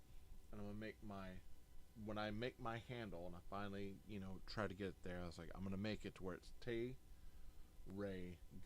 And a lot of my friends, people online, they just call me TayRay. And so I just put the ray gun on there to have kind of a sci-fi pew pew sort of, feel and look to it, because I like the old school, like Flash Gordon, ray blasters and all that silliness. So that's where the name came from. I've gone, like when I was doing vinyl toys way back in the day, I went by Barnlord, surprisingly. I've had other handles, but Barnlord was one that I had for the longest time, and then I changed it. Same, yeah. So you're saying same same with the name change, or same on? You might have to explain that one to me. I'm not sure I follow on that one. But yeah, I decided I wanted to change. Love sci-fi. Yeah. Me too. Man, you get me a good sci-fi movie, um, sit down and enjoy that. Like I remember back in the '90s, man, there were so many original sci-fi things coming out at that time, and I would go to the theater and I would go see I'd go see movies multiple times. You know, so like when Stargate came out, I went and I watched Stargate. I think in the theater about 4 or 5 times, and back then, you know, it would stay in the theater for a good while, and I absolutely loved it, loved it, loved it. And then when Fifth Element came out, which is one of my absolute favorite films, I probably watched that about almost 10 times in the theater. And then when Episode One came out, I probably watched that probably a good. I think I was one shy of 20 times watching it because it would hit like the dollar theater, and it's like my friends would be like, "Hey, we're gonna go do this." I'm like, "Cool. Well, I'll be out for a little bit." And they're like, "Where are you going?" I'm like, "Oh, I've got some stuff I got to do at the house," and I would go to the dollar theater. And finally, some of my friends caught on to what I was doing, and they showed up, and they were they were messing with me. Yes, okay. I have seen, so at first, all the news surrounding the Masters universe, and I love the film. Actually, I would say the original 1987 film. Okay, if you've never watched the commentary on the film, so you've never gone to watch like what they said about the film and everything, you need to go watch the behind the scenes. Um, it's the behind the scenes of how the Masters Universe film was made. Okay, now fast forward to now, we've got the new He-Man coming out, and I was concerned because I saw that Adam's on Earth, and we've got this, and this, and he's got the pink shirt, kind of alluding to the Prince Adam, but it just seemed kind of silly, and I was like, I don't know about this. And then I saw the teaser trailer for it, and I'm blown away, and I'm ready for it. I showed my wife. Now, He-Man has always been a big thing for me growing up. As a matter of fact, I've got 3 Castle Grayskulls. I've got a vintage, I got a 2000X, I got the classics. I got them as soon as I could. And like my vintage is refurbished. All my stuff from when I was a kid all got donated, so I don't have any of that. Just a few Star Wars figures. But when my kid was young, he absolutely loved He-Man. That was like his thing, and so I'd have to go and find some of these vintage figures for him, and then Origin came out, and he started getting those. So growing up, he loved He-Man. That was like his thing. That was our go-to. That's what we'd play. And when I saw the behind-the-scenes stuff of him out on the street and him being arrested with the sword, I was like, it's going to be goofy. It's not going to be very good. And then when they dropped that trailer and they dropped the actual stuff of Eternia and the fact that he's been housed on Earth, I was like, I am excited. And my wife, when she saw the trailer, she said, you know what? She goes, I'm not big on He-Man, but we have to see that on opening weekend if we can, just due to the fact that it was such a big thing for my kid growing up and for you. She goes, I think that you need to go watch that. So we're going to go watch it as soon as it's available for us to go watch. We're going to go check it out. Hold on, give me 1 second, guys. I'm having to kind of calculate something here because something doesn't work quite as. Okay, I see what I'm doing. There we go. And then 1 and 2, we're kind of doing the same thing. Okay, they changed up the corner of this just a little bit. I've already seen the Masterverse figures from it too, and I tried ordering the Hordak, the Masterverse Hordak, and it it kept getting canceled and delayed and canceled and delayed. I'm like, come on! I ordered that thing back in like September, and I happened to go to my local Walmart and I saw, oh, it's already here, and my pre-order just got moved to February, so I ended up canceling it. And I was like, if I get it, I'll just buy it in store at this point, which I haven't done yet. I looked at it and I was like, I love the Evil Horde and I'm all about it, but there's something about that figure I'm just not sold on just yet. But looking at the Masterverse for the movie that's coming up, I might be grabbing a couple of those figures. You're hoping Orko, yes. They haven't said anything about it, and I'm not quite sure. Like, so far, movie wise, for the figures, they've shown Man at Arms, they've shown, of course, He-Man, Tila, Evelyn, Skeletor, and that's it. In the trailer, you can see Roboto, and I know there's some people that were upset about Idris Elba as Duncan, but I'm not sure he's Duncan. I'm kind of wondering if he's actually Clamp Champ as the new Man-at-Arm, because in the story, if you follow the He-Man lore, Trapjaw was the other one. If you follow the lore, Clamp Champ does actually become the Man-at-Arms down the way after, like, there's like some siege and some other problems on Eternia. It was during, I think it was like the Second Great War. And so I'm wondering if that's what they're doing, is that they are doing, if it's Duncan, I'm fine with that. I'm okay. But I kind of wonder if they're actually doing instead Clamp Champ as the new Man-at-Arms. Because I don't remember them saying Duncan at all. They've said Man-at-Arms. And I would need to go back and look at the pictures of the figures and the boxes to see if they changed anything. But I'm kind of wondering. I'm wondering if they're doing kind of a part of the story where Duncan's already gone. Because I think he passed away. Now, I think there's a Fisto, if I remember correctly, Duncan's brother. I believe that they do show Fisto in there, somewhere in the trailer.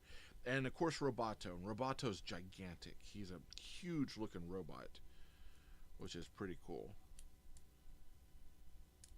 I'm interested to see how it goes. But, yeah, we're going to go watch it if we can on opening day. We want to go see it.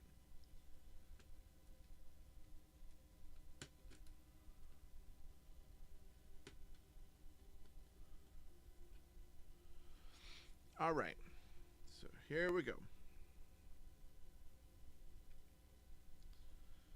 This is going down. This right here is going to be an interesting build technique. So we've got a plate. Yeah, I've noticed he doesn't look quite old enough to be Duncan. Yeah, and again, it kind of makes you wonder. It's like, wait a minute. Now, Clamp Champ did fight with Duncan in the original Eternian Wars. But he's not the same age. At the time, he was younger than Duncan would have been. Now, Duncan was the Man-at-Arms for King Randor of the day. And then, Randor wasn't the king yet. He was, oh my goodness, he was like one of the guards. He was what Tila's position is. Duncan was kind of he wasn't the Man-at-Arms yet, but he was like one of the captains. And then Clamp Champ and his brother Fisto also fought under his leadership. So he knows Clamp Champ, Fisto, all of them. So it's one of those that when later on, when they had the big Eternia war that deals with like the Eternia playset and all that, I think Duncan dies in the comic, or like the mini comics, and Clamp Champ later on becomes the new Man-at-Arms to take over his position, but still retains a lot of his Clamp Champ look. So I don't. It could possibly just be Duncan, but they also might be playing that in where they've switched the roles and made it to where he is truly like coming out as the Duncan. Okay, let's set this up here. It's Jeff. It's funny. I actually, because I don't get to talk to too many people that are actual He-Man fans on here. Most of the time, I get my Legos and here and there, but man, I do hope. Let's see. Now I'm confused, but is that bird with the rainbow color? It's the sorceress. Okay, so Zor is the sorceress in. Okay, the sorceress is bound to Castle Grayskull. Okay, she cannot leave the castle. The only way she's able to leave the castle is by form of bird, which is Zor. So because she is bound to the castle, and that was something that when Teela takes over the role of sorceress and she becomes the serpent sorceress, that becomes a big ordeal because she, I believe, cannot leave anymore. So once you are bound to the castle, that's where you're at. So if they're playing through that bit of story where they're actually showing, hey, this is how the sorceress is able to move and do all this, and sorceress, like I have a huge crush on the sorceress. It seems ridiculous, but I do. If they are doing that, the sorceress, in order for her to go and scout and look at anything, she has to do it in the form of a bird, which is Zor. And then you have the other. Evil Lyn has a bird, which is Screech. Or no. Evil Lyn doesn't have a. Skeletor has a bird called Screech, but it's not like an incarnate sort of. It's not someone transforming. It's just a giant bird. I think that was Mattel just saying, "Hey, good guys have a bird. Let's make a bird for the bad guys." And it all comes from the Big Gem bird. It was an eagle that was in the Big Gem series, and they're like, "Hey, let's use this." Now they used a tiger from the Big Gem series, and I mean they used all sorts of stuff from the Big Gem series to create, the Masters Universe toys, because it was like, yeah. And I notice now, have you noticed if Battle Cat has the full armor in the movie? So far, trailer wise, they have shown just Battle Cat. Here's the thing. I would say Cringer, but depending on how they are going to show that kind of how they're going to show Cringer as Cringer or Battle Cat, I'm not sure how they're going to do that. But so far, and we'll just call him Cringer. If he doesn't have the armor, we'll say he's Cringer.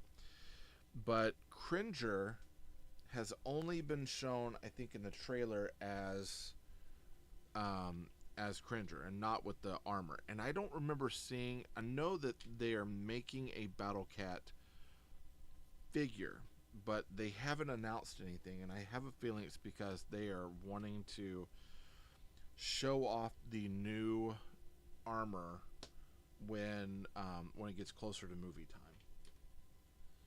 I just really hope that they do this right. Oh, I'm sure they will. It's one of those where, a lot of people were upset about the he-him thing on his desk, and I know that that's a play at He-Man. So already out the door, they're tongue-in-cheeking some of the spectacle of what He-Man is. And I'm already, like, when I saw that, I was already kind of laughing about it. I was like, oh, man. And then people were like, oh, it's going to be so awful. It's going to be this. It's going to be this. And I'm like, no. I think this is one where we're going to have to give it a chance, because I have a feeling that they are not taking themselves seriously too much, but then also playing into some of the silliness that is He-Man. Yeah, man, people, you're right. They do.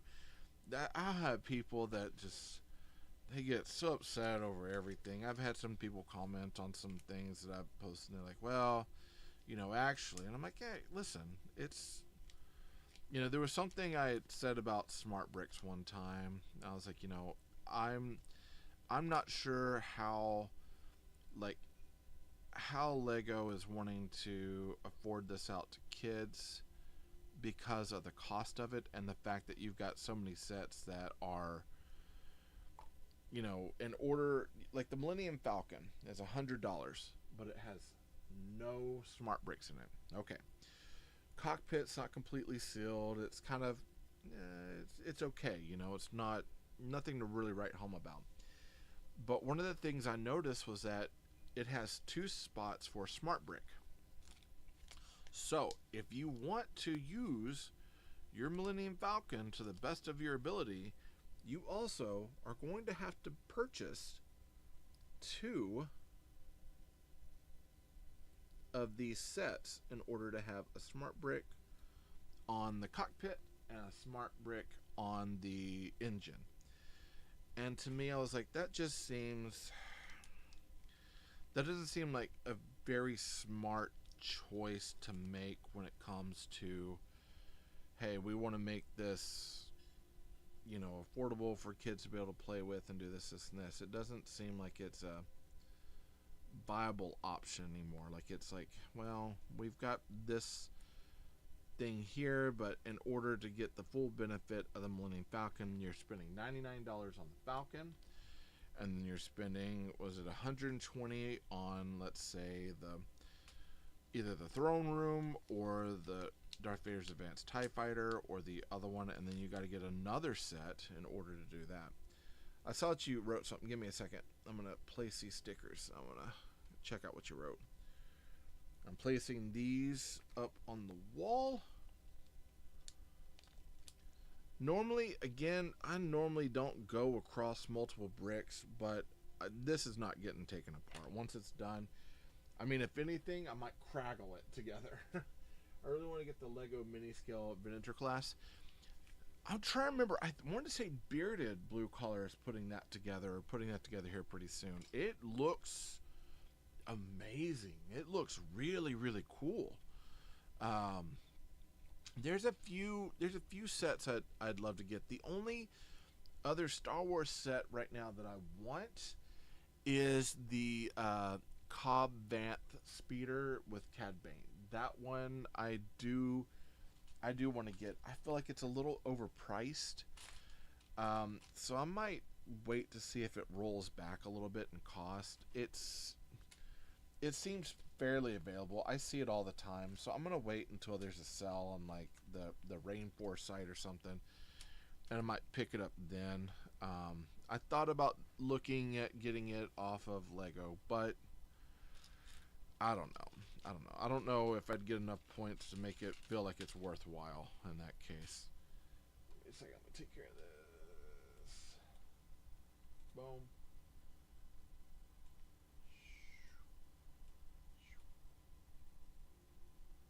There we go. Alright. Already had the mini scale Falcon. When you say mini scale, you mean the micro or like the polybag one? Because that's what I have here. Is I have the polybag here. Tilt it that way so you can see it. I have the polybag version, and then I have my my little minifig I made of me. It's got a name tag says Tay, and then the TayRay on the back. The 25th anniversary edition. Oh, okay, yeah. That's a good looking set. You talk about detail, like detail on a smaller scale. Like that's a great set. That is a good set. I don't have any of the Falcon sets besides for that one. And I was debating. I was like, if I get one, I kind of want the Dark Falcon. I think that'd be fun, or the first run version of it. But at the same time, I also want to get the Milano for Guardians of the Galaxy. And so I was like, if I was to spend the money right now, what would I get? And I don't know. I'm kind of torn because I really do love Guardians of the Galaxy, and I would be desperately torn because that one is actually available right now. And there's a part of me that's like, I think I'd much rather get that Guardians Milano. I don't know. I don't right now. I don't have $170 to throw out on anything, including more Luma bricks. And someone was asking me if I was gonna buy like certain sets. I'm like, no. I mean, right now I'm on some cheapy sets here and there, but other than that, I can't.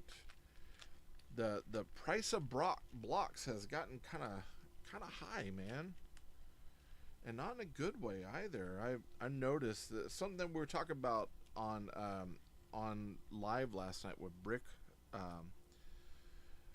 Hold on, with it was Brick Dad Life Matt, and we were all chit chatting, and we were like, the AFOL scene has just blown up here recently. Like, it's gotten big, and I see a lot of people that are getting into it. I'm like, that's amazing, and that hopefully will keep a lot of our stuff up and going, and make it to where we get more and more sets, which I'm always down for.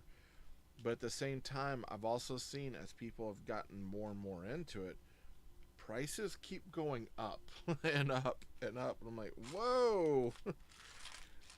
Like, how am I supposed to afford my hobby now? And I've been for years. I was always a casual builder. I would get sets here and there. It was nothing I had to rush out to get. And I still have some old sets, like the He-Man stuff. As soon as I saw the ones I could afford for the Masters Universe, I grabbed all those. Do I see a Skeletor?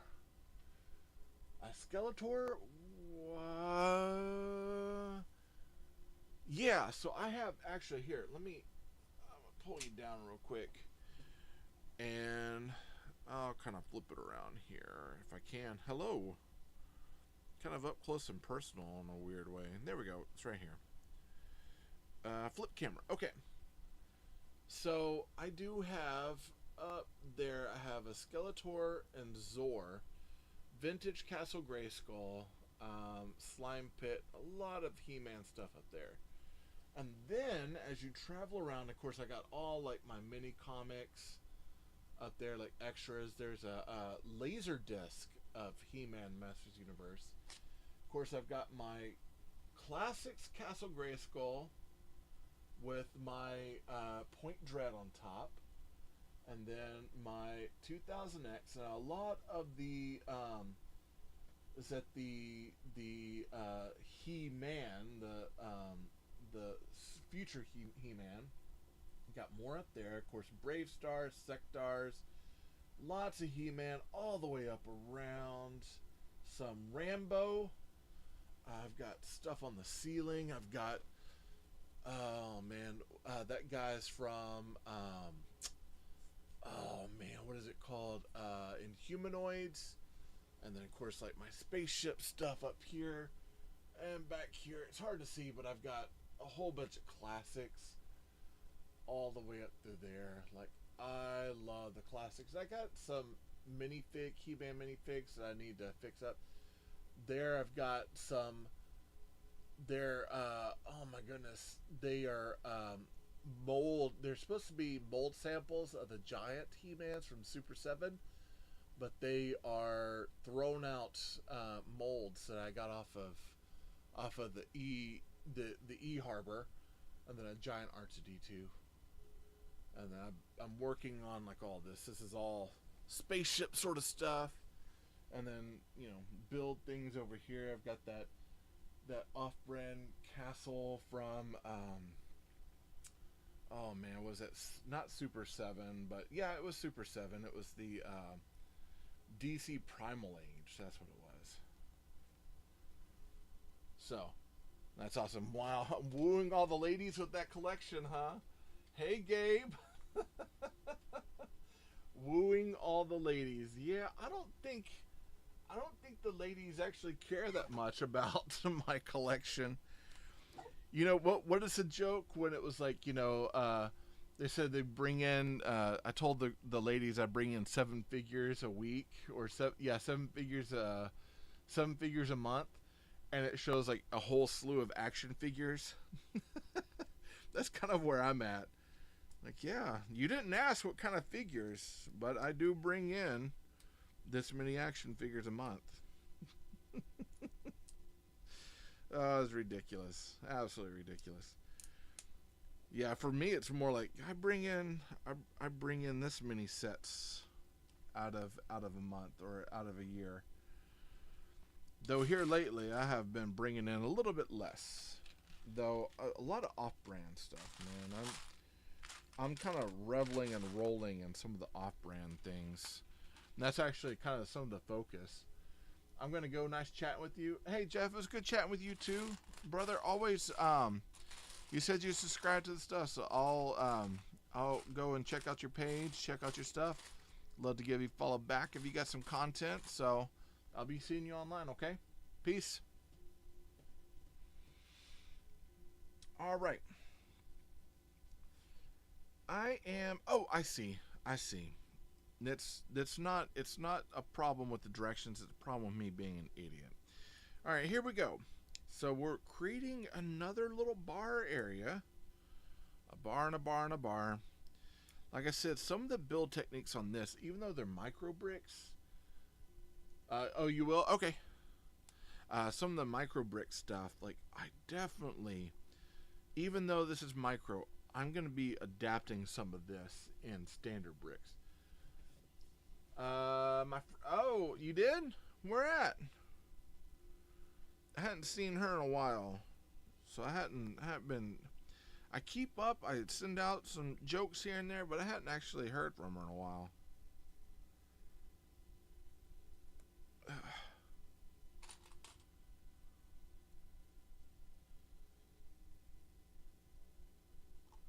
Hold on one second, guys. This thing right here. Boom. And boom. Okay. Whew. These little bricks make it so difficult for your hands because they are so small. So we're going to set all these bottles in. 1, 2, and 3. And then a jar with a lid. And they're using for jars and lids, I mean, basic 1x1 round tile, 1x1 round barrel. They're pretty basic things. They're nothing too crazy. There's a lot of bottle coloring in here, which is kind of cool. Long story where I saw her. Okay. Well, what is it? Hey, Chan Rebuilds, how are you? Chan Rebuilds. So I have to ask, are you, when you say rebuilds, are you doing like mock sort of stuff? Here, I'm going to do this. I'm going to put this on here. I'm going to go to you. I'm going to see if I follow you. Do I? Alright, it looks like I do. It looks like I do. So, how are you today? Are you doing anything spectacular build-wise? Are you creating anything? I'm working with micro bricks, and I gotta tell you, I would not suggest it. This has been an aggravating experience. That's a lot.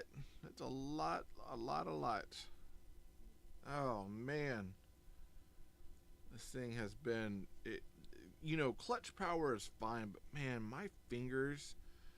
Halfway through some of this build, I'm just like. There are times when it's like, how am I supposed to take these tiny 1x1 plates, even with using my techniques for other build stuff? So like normally you would have plates to line them up. You could take this and you could like line them up that way, but man, these things do not line up. Hey Stu, What's happening? These things, and this is like, here, let me see if I can put on the end of this and show you. Right there. That is teeny tiny. That is a teeny, teeny, tiny little bottle that they're making. But it's not like normally you could line them up by, putting plates together, pushing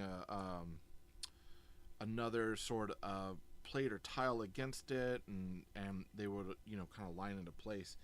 These are so small, and the clutch power is so tight even for these, that it does not work quite the same. But that's the little bar that we're making with all the bottles in there. So, hey Alex, what's happening? Now this, and I got extras. I guess I don't need those. That's supposed to fit right up to here. Boom, it goes right there.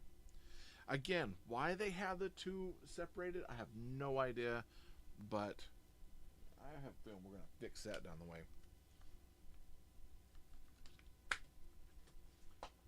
All right. Take a quick minute.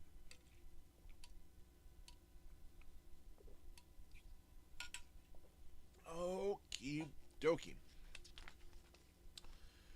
Now, we got a 1x6, a 2x6 in gray, a 1x5. So we're going back to those odd numbers. 1x5, a 1x4, a 1x3, a 1x2, a 1x2 brick with a Technic hole, a 1x1. This is a 2x2 plate, 2x2 tile modified. Need 2 of those. A 2x2 tile modified with 1 stud. Oh man, whole bunch of bottles. We got 8 of these things. All blue. 1, 2. I might have to do this. Let's see, 1, 2, 3. 4. We're halfway there. We're gonna do another set. So 3 and 4 set. All 8. Let's see, 4 and 4. That's 8. 1 leaf. At this point, most of this is just decoration. 1 more of these, which I have a feeling is what this is. Yeah, that'll go in there. If I don't do something with that, it'll go missing. And then 6 of these teeny tiny. So they're giving us these 1x2 1x2 rounded plates that have the pinhole in it. We need 6 of them. But the problem is that they are translucent, so they're tiny. And I'm more afraid I'm going to lose them because they are so small. And then we've got 1 little pin. Okay. I'm going to go ahead and pin some of this because, sheesh. The model, don't get me wrong, the model looks great. It's looking amazing. But this has been something else to work with. This is quite the headache when it comes to building these things. All right. Now we're going to stack our bottles. So 2 on each side. Hey, hey, Lumagod. I'm getting a call from California. Pass. I have a feeling they don't want anything that I technically need right now. The anytime usually when I get calls from California, because I have a California number because I used to live there, but most of the time when I get a call, I'm like, you are spamming me because you're looking for something. Join from a repost. So you joined from a repost. I'm trying to figure out who reposted it. I appreciate you joining. So last night, because you were on last night with the conversation with Bricky Mart about, talking trash about our Luma bricks. I'm glad. I think we swayed her because that was unfortunate. Saying that they were trash bricks, man. Luma Bricks is the best. They are definitely not trash bricks. Alright, here we go. So, how do I do this? Okay. 1, 2 goes here, here, here, and here. I gotta tell you guys, I'm starting to get tired. This is quite a bit. Okay. And then we'll tighten that up. This is supposed to go right on top. Let's see, how does this go? Right here on the end, one stud out, one stud in. This doesn't seem very sturdy because of the bottles. I feel like that's not very sturdy, but this is supposed to set in right over here. And then I think it's going to be reinforced by these things. I must have done something wrong. I did. Absolutely did do something wrong.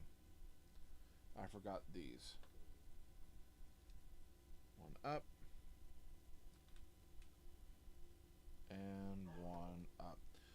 So I don't know who here has ever worked with micro bricks, but my goodness. This is definitely one of those. I'm enjoying it now. I don't think I'm going to be doing another one anytime soon. But it looks good. Here, I'll kind of pick that up and show you kind of what we got. I'm going to fix this. Something like that. Boom. We'll go right there. Okay. So this is what we got here. We got that bar being built up. We got this. So it's looking nice. And again, it's all micro. So this set would be so much bigger if it was real, like actual like brick size. But there's a lot of this technique that I'm actually thinking, I would like to build this in standard bricks. Though there are some things I would probably, I don't know, maybe I would keep it. I don't know. I think I would have it to where you could go between the two, or even build this where it would attach there. Hi. Hi. What you doing? I don't know. You don't know. You don't know what you're doing? Mm-mm. Okay, just come to visit. Yeah. Let's play. All right, let's see. Let's do this real quick. We'll put that up there so we can see. All right. Wait, who did these? Me. You already did I'll this? restart. Yeah, restart it. Okay. Your turn.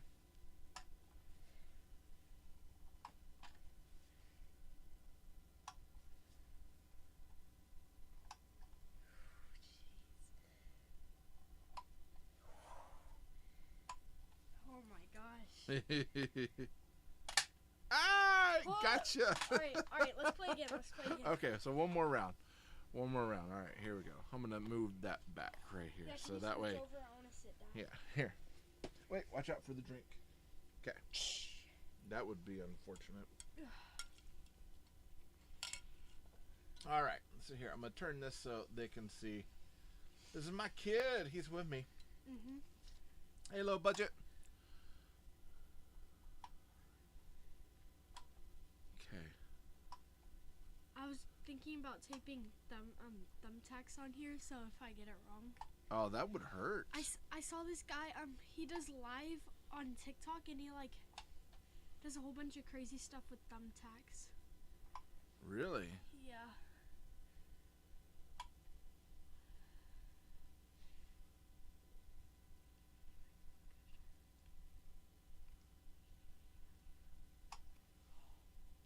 Ah, it got me. Alright, one more game. One more. Okay. You go first. You won last time. Chewies. Ah, you won. So you're the goated when it comes. What is it called? Alligator dentist. Yeah. Nice. That's a fun game. So what are you doing now? I don't know.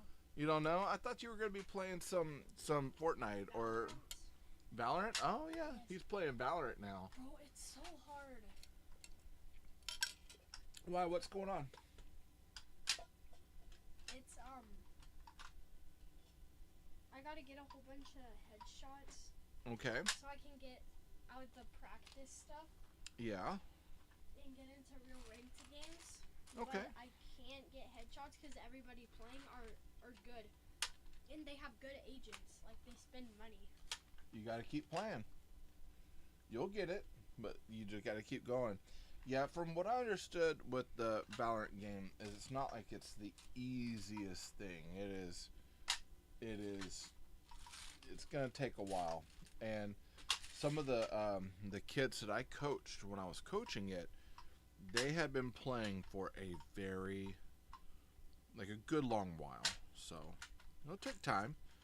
Listen, if it's one of those, if it's something that you really want to do, and it's something that I would love to be able to play this, quote unquote, I'm going to keep going, then keep going. Because anytime that you stop, if you stop and decide not to do it, well, that's when you know that you're not going to be able to do it, right? Yeah. So, I believe in you. Just keep practicing, man. Keep practicing, because I have a feeling, I actually would like to play some games a little bit later today. I'm gonna steal your glasses. My glasses, which pair? My clear pair? Yeah. Now, I actually have to use those to see up close. Because I'm Unc as Kobe Bryant, who he's not on here now. Hey, Rob Lego, what's up? But Kobe Bryant usually gets on. The first thing he says, Unc. Who's Kobe Bryant? I don't know. Somebody that gets on here and likes to visit and lets me know that I'm old. I'm like, yeah, I get it. Usually my reply is this. Ain't nothing changed. I'm still, every time, I haven't gone back in age. I keep going forward. So, yes, I am Unc. Always and forever. Yeah. Huh? Get out. Get out? You get out. I'll see ya. Hey, where are my glasses? You put them up? Okay. Later. Kids, right? Rob, how you doing today, brother? Oh, my goodness. I actually am going to have to use... Ooh. Okay. So, again, micro build. I'm not one for doing the crackle. But I gotta tell you, in order to keep this together, this would be the one time I'd be like, I would craggle this like there was no tomorrow, because I really, these micro builds, I really don't want this to get all busted up. I'm having to use tweezers to get figures out. That tells you something right there. It tells you too small. I couldn't imagine. Like, this would be something I was like, man, this would be great for a kid to be able to put together with their little fingers, but it's like, still the clutch power. Some of these bricks are just, oh, are you kidding me? It broke. Let's see if I got a replacement over here. I'll replace it with this one. Let's see if that works. It seems like they have the same problem with their browns that Lego has with theirs. And I had to completely adapt a tree because of problems with the brown, like some of the bricks and brown just did not work. Alright, we got one lone person out there on the bar. I'm gonna do this. I'm gonna switch up the bottoms of these, because the bear takes a little bit less weight than the other. That goes there. This one's going to go on the bottom of this bar stool. That'll hold that figure a little bit better. That figure's just a little bit heavier. There we go. Alright. Woo! Man, oh man, oh man. So that one's all done. Looking at our next one. I'm telling you, man, I think after, like, I was like, hey, I'll go ahead and do bag 3. I don't know, man. I might be stopping for a while after this one. 1, 2, 3, and 4. And then 1, 2, 3, and 4 of the 1x4s. We need 1, 2 of the 1x2 to 1x2 slopes, 2 1x3s, 1x3, 1x3, and then a 1 by, what is that, a 1 by 3 slope. 1, 2, 3, and 4, and then 2 of the 1 by 2, 1 by 1 by 2 snot bricks. A lot, quite a bit. Okay, so we're gonna move this over here. Let's take a look at what we're doing. Okay, we're building our roof. Gotta move that out of the way. So we need 1 and 2, and then 1 and 2. So that goes here. This goes here. Like, again, a lot of the building techniques that they're using are actually, they're really good. Like, I could definitely get behind the building techniques. I think that they're amazing. I think they work. But the fact that they are micro bricks, I just can't get behind too many sets of micro bricks, to be quite honest. It's like I want to, and I think it'd be fun, but it's just like that building technique there. That is awesome. That's awesome what they're doing. Like, that's great, using a double snot going out this way to kind of create this whole step. It looks really cool.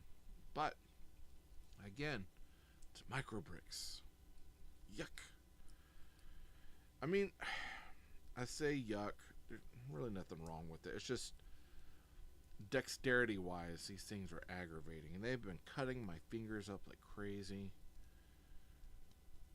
Like I said, this was worth the $12, but after this, I probably won't be doing another one anytime soon. I'll be avoiding them, though I will say the build techniques in this are amazing. Actually, some of this and the way this set is made, I'll turn that a little bit more so you can see.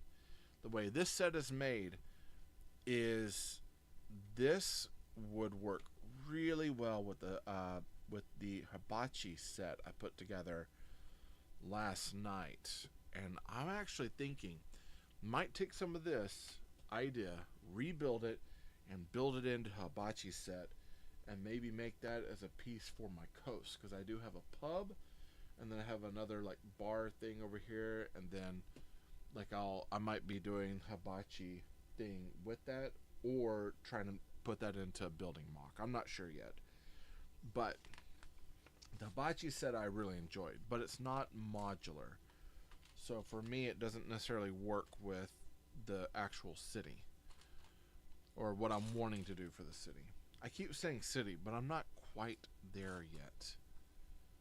I've got some parts of it being built, but it's all in areas here and there.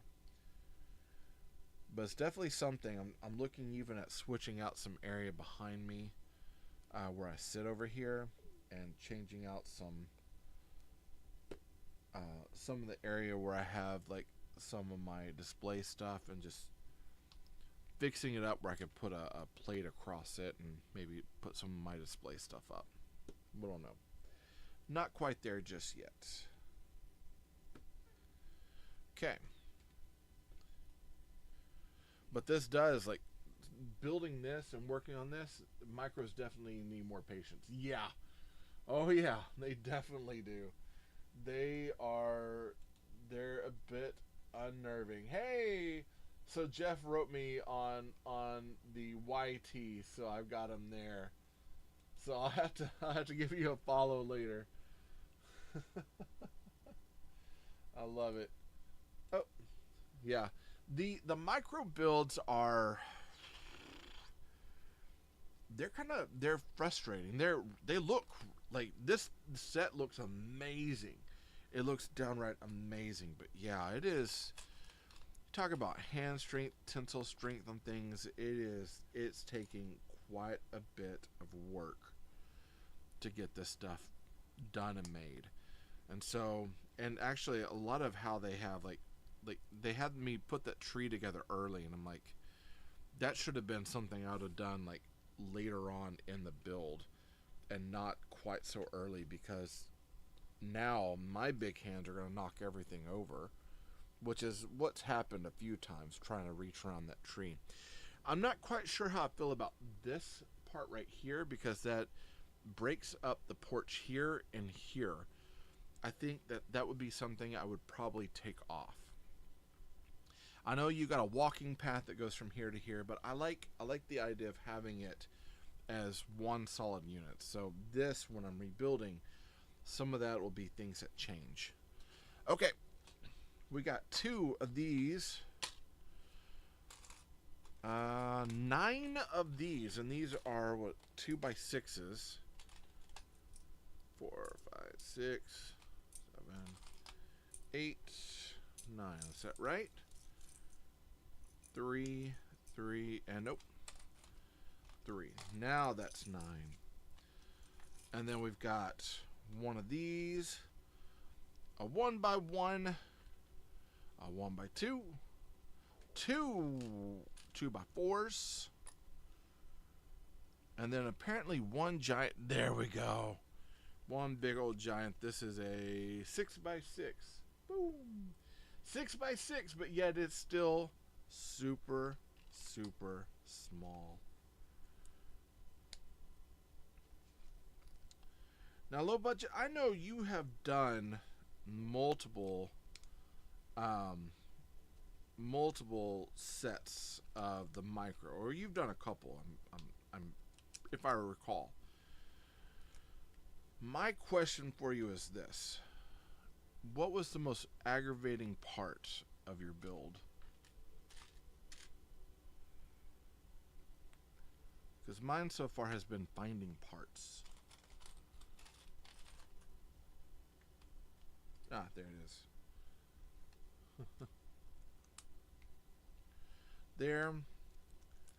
There. This one, and gotta really clutch that down right there. This goes here. One here. There, and one there.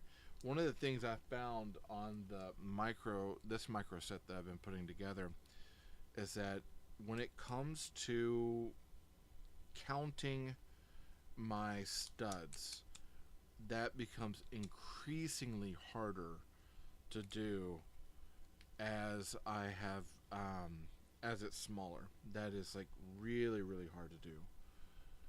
Okay, so this is going this way.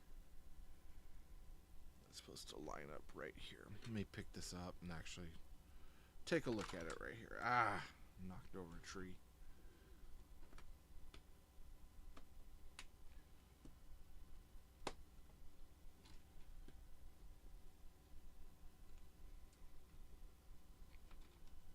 And that tiki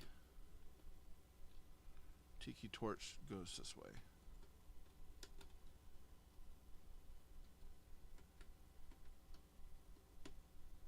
There we go. Okay. Whew. Usually towards the end of both builds, just didn't fit right to remove stuff. Yeah. And I was trying to get it to where, like, I had everything in place beforehand. I know I put that torch, I think, in the wrong spot. So let me go back and look at it if I can. I think one of the things that bothers me is about the directions. There's not a lot of change as far as like where they are putting.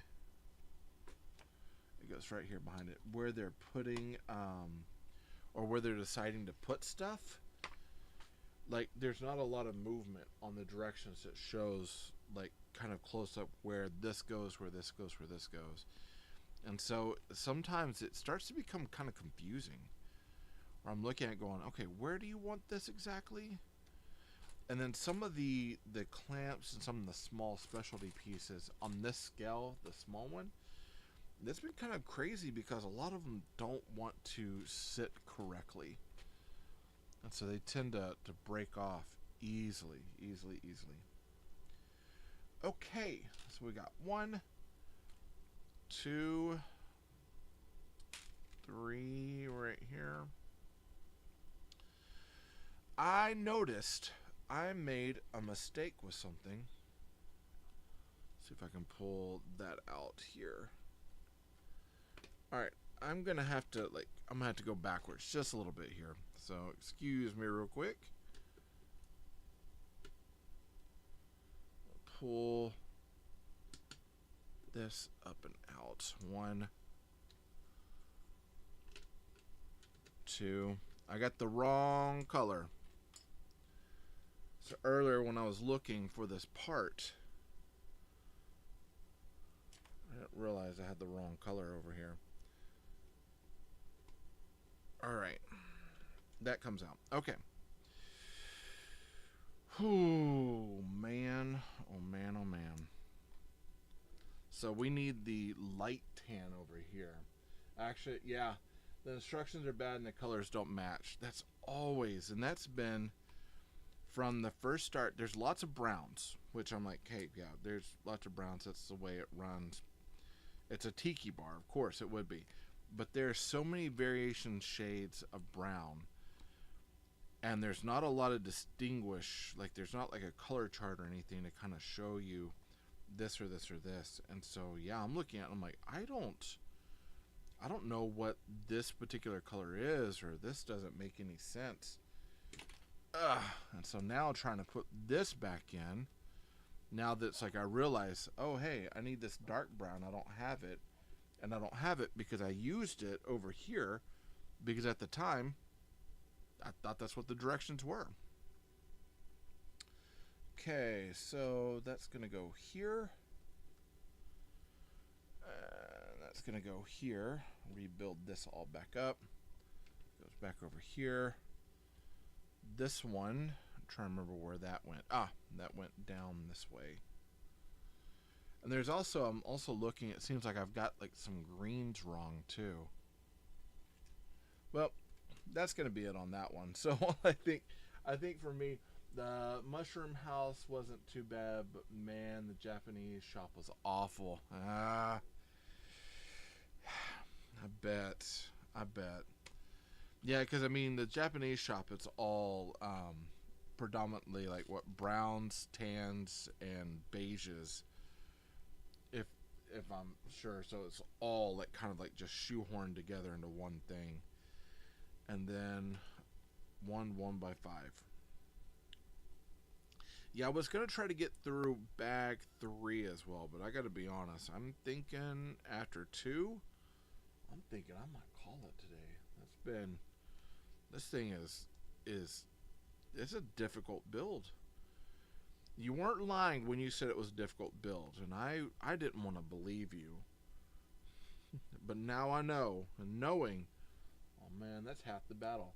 Yet the browns were bad and the white versus clear. Oh yeah, because if they don't put a distinction between clear and white, it looks the exact same on paper. Man.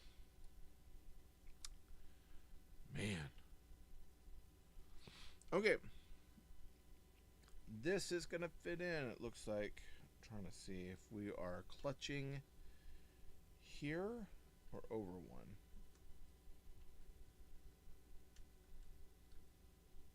What? Alright, hold up. So 1, 2, 3, 4. 1, 2, 3, 4. That should fit right there. Okay. About to say, hold up. Wait a minute. Alright, now I've got to fit this part back on. It's like, yeah, it's like, I'm missing something. That's what I'm missing. I'm missing the part that I had to take off.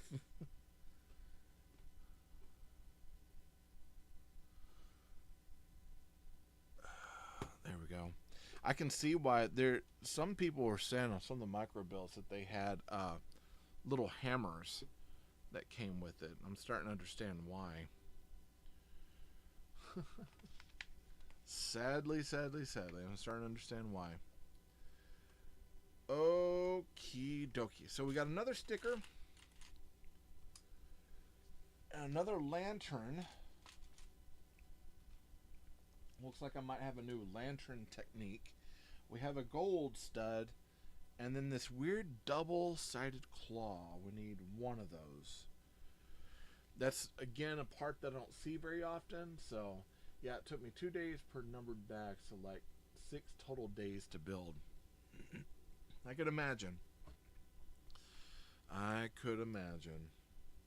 Yeah, so far, like I'm running what almost 4 hour sessions. So the first one took I think 3.5 hours. It's about as far as I could go at the time. This one, by the time I'm done for this bag, and two had 7 bags total for step two. And I was like, so I have a feeling by the time I'm done with this, it'll be like, hey, I'm done for a while. Like this is like I like building, and I'm usually all for it, but this is a lot. The micro, and something they don't tell you, the micro takes that bit of time, which is good because it makes the build last longer. But then it also is bad for certain things because then it's like, hey, I'm spending all my time on this one thing, and I'm nowhere near completion. Okay, let's go on here, and then this is plugging up over here. Cool technique that they're using, but I don't think I'd use this technique again. I don't think I'd use that technique again, but I'll show you kind of what we're looking at. So this has the double clip here, and then they're pegging into that and then bringing a lantern down. It looks cool, but there's other ways I think that would probably have been a little bit better to build that with. But again, all of it is, as I'm looking at it, I'm taking in mind, like, hey, what are they building? How are they changing things? Or how are they creating, and then how would I change it if I built it on my own?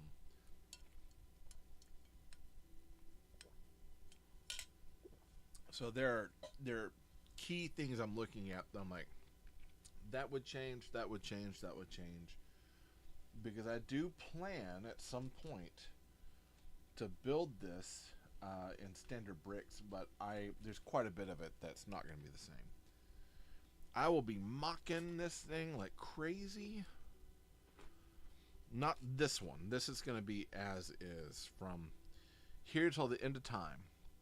As a matter of fact, if there's problems with it, I'll be craggling it down.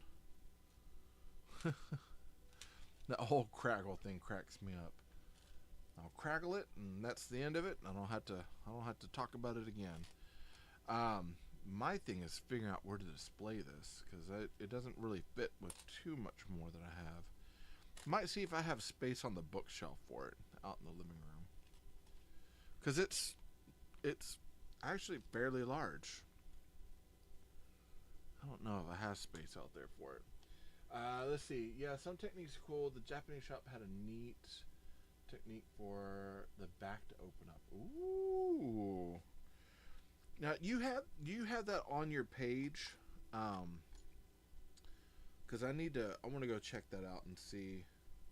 I want to go see the Japanese shop, see what you built. So I need to go to your page after this. Go check those things out. 1, 2, and then we got this one in the center. I'm going to put these two on the end. One here. And then we got all of our cheese wedges. So 1, 2, and then these. Adding some Spider-Man figures. I posted a few videos, pictures of it. Okay. Yeah, that'll remind me I need to go and check it out. I haven't been quite as active on here. Like, I also haven't been posting quite as much content. I don't know what's going on with me last couple days. It was kind of like, but I need to get on there and check it out.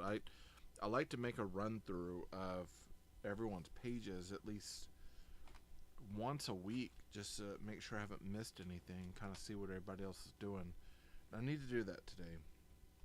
I think that's important, and I should be doing it.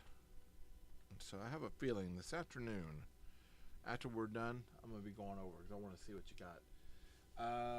It's hard to get everyone. It's impossible to engage with everyone. I know. But at the same time, like, if I can, and I can do it, I want to do it.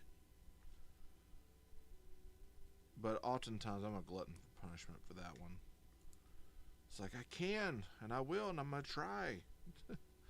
But at the same time, I also want to make sure that I'm not on here so much that like my kid never sees me or my wife never sees me, and that's a big one for me, is to try to make sure I don't spend too much time that I don't see my family.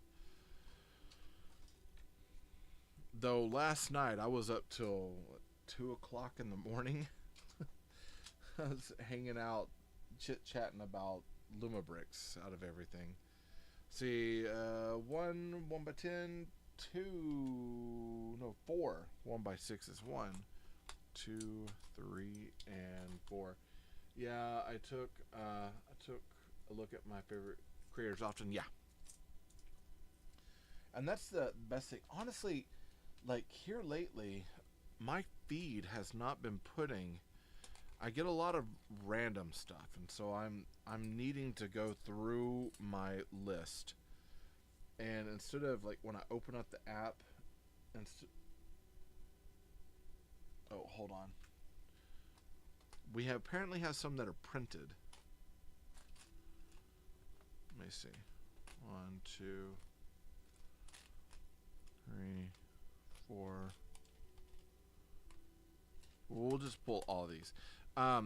Usually here lately, when I open up the app, it is I get inundated with like a whole bunch of just random stuff, but I'm not getting the feed that I used to normally get. And I think that's where I'm like, wait a second, what's kind of going on? You said Brickcraft liked a few of my posts the other day. Yeah, dude. So surprisingly, and it's something I enjoy about them, the Minifig Club, and sometimes Brick Loot, they will actually engage if you post and you tag them. They often will engage with you, and I love that they do that, because it's not something that they have to do by any stretch of the imagination. But the fact that they do it tells me that, hey, they do care about their image and what they have. And to me, that makes all the difference in the world. So it looks like we're going to grab all these tiles. There we go. Now I'm starting to find them. Ooh, quite a bit to this one. Give me a second. 1, 2, 3, and 4, 5, and 6. Sheesh. So what was the post that you had on there that hey, Mr. Brick? What was the post that you had that brought him over? 1 and 2, and like I said, I can go check it out after we're done. 2, 3, 4, 5, and 6, and then a modified and another one of these. Wow, that's quite a bit of tiles. They're doing a lot of tiles. Yeah, really make an effort to tag brands from now on. Yeah, and here's the thing, when you do that and they're seeing it, that is helping them see like who's really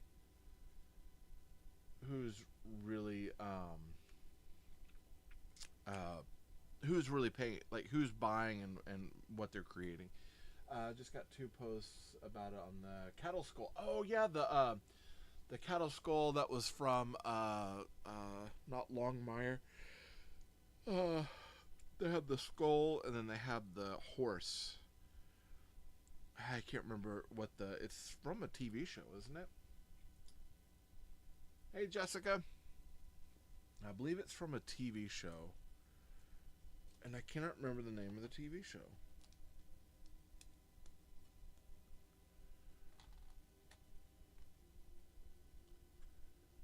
Alright, so we have multiples of these. This is the whole roof. This thing, Yellowstone. Thank you. Oh, man. Yellowstone. Yeah, when we were on was it last weekend, and we were talking about like kind of building some stuff. That was the conversation, was what we would build, and you said you had the Yellowstone skull. I was wanting to find, I think, the horse set, but when I went to go find it, at my local Walmart. They were actually sold out. They had just gotten rid of their last sample and hadn't restocked anything. And they didn't have too much. They had the the flyer from oh my goodness. Give me a second. They had the flyer from Futurama, and I really want to get that, but it's like I don't have the money to drop on that one just yet. But I'll eventually pull around and get that one. That looks like a fun build. And my kids started getting into Futurama, and so I was like, you know what, that might be good for me to get, and then I can build it, and we can watch the show, and he can see what the Futurama stuff looks like, because it's a cool show. I enjoy it. Yeah, Futurama. Okie dokie. Now, let me figure out. So I've got printed pieces. I have a few printed pieces. I have a few unprinted pieces. Let me find all my printed pieces first, because this right here is about to get hairy, and not in a good way. I have one printed board. My one printed board is going to go right down here.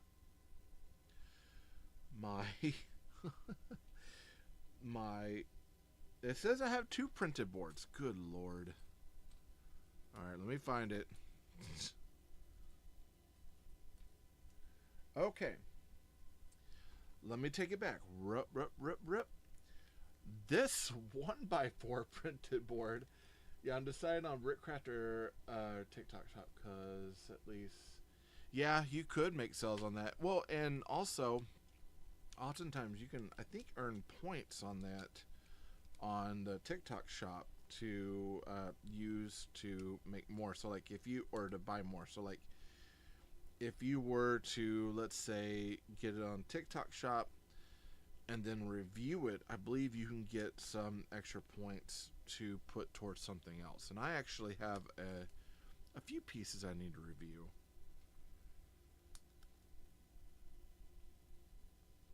Alright. Yeah, I had a Slewbond set come in today that I need to... yeah, I actually just got refunded for the Japanese micro builds. That was free. Yes! Dude, that's awesome. Any time you can get your money back on some of that. And I like that they do that. I still have yet to... I went to look for free samples the other day, but I couldn't find anything. Nothing that I wanted to get. Everything else was kind of like... It was some weird stuff. Nothing that I would actually, me personally, purchase. Just because I don't need a man's ear and or bro. Even though it was... I think what it is that sometimes the shop gets confused with my name. And thinking that I'm a girl. I'm like, I'm not a girl, man. Not a girl. But it's definitely one of those where it's like, I'm going to keep looking, and I'm hoping I'll look for some new samples and maybe change up the thing for the free stuff, see what they come up with. It's because I bought it as a refundable sample and then they removed it from the shop. Okay. So TikTok policy was that they had to refund me. Nice. Hey, if it's their policy and it works out, take advantage of it. Definitely take advantage of it. Okay. I'm going to do this real quick. I'm going to press these in. I'm going to take the cat off. The way that they're doing this roof reminds me a lot of the cheese house from Luma Bricks, which I absolutely loved the cheese house. I thought it was grand. But these tiles, so the way that they're setting them, they probably should have broken this step up into multiple steps instead of shoehorning it all in as one, because that was too much for one step. Absolutely too much for one step. Okay. So 1, 2. Cats on the roof. And it's going upwards on the roof. Or, oh, just like that. Okay. We're going to turn that over. And we've got, let's count them.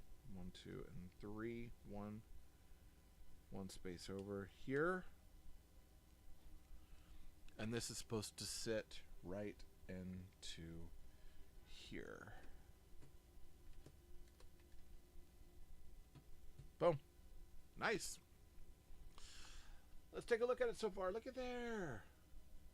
Now, yeah, this roof is almost the same way they did the roof for the cheese house with the tiles, except that one wasn't hinged. This was kind of like what they did with the coffee shop / animal thing, which I ended up changing that whole roof. But yeah, pretty cool.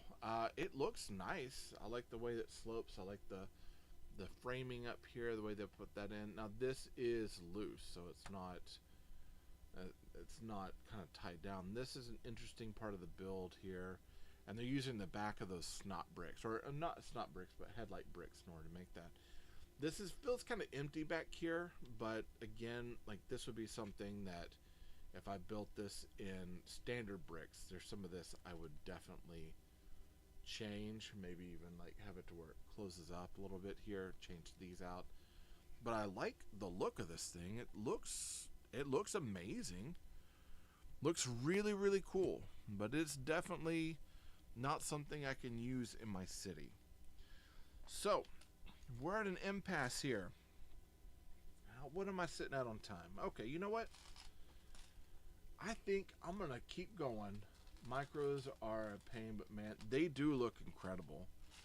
Like this looks just legit. It's beautiful build. But yeah, it is definitely aggravating. I'm gonna do this. I'm gonna go ahead. I'm gonna push. I'm gonna keep going. I'm gonna do bag 3. I'm gonna finish them up. Now 3, there's not a lot there. Not a lot at all. So we'll go ahead, we'll finish up this build. So that way the next time I come to the table, I got something new. I can pull something out of backlog. We're gonna put all this into one here.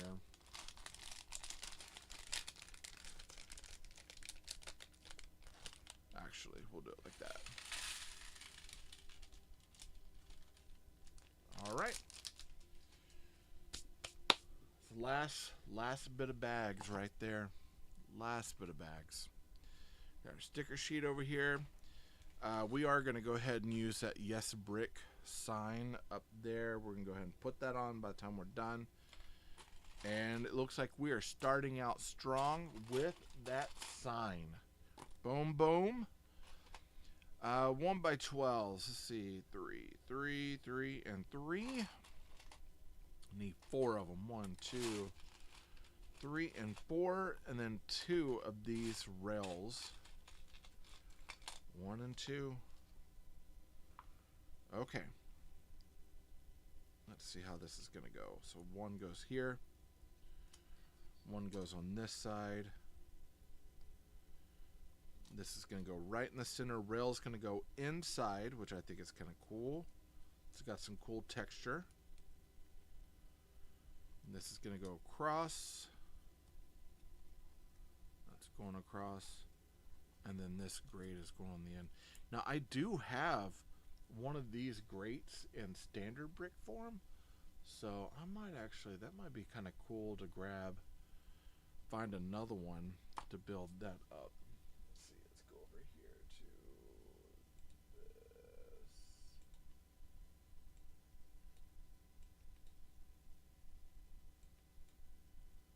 I'll fix that up.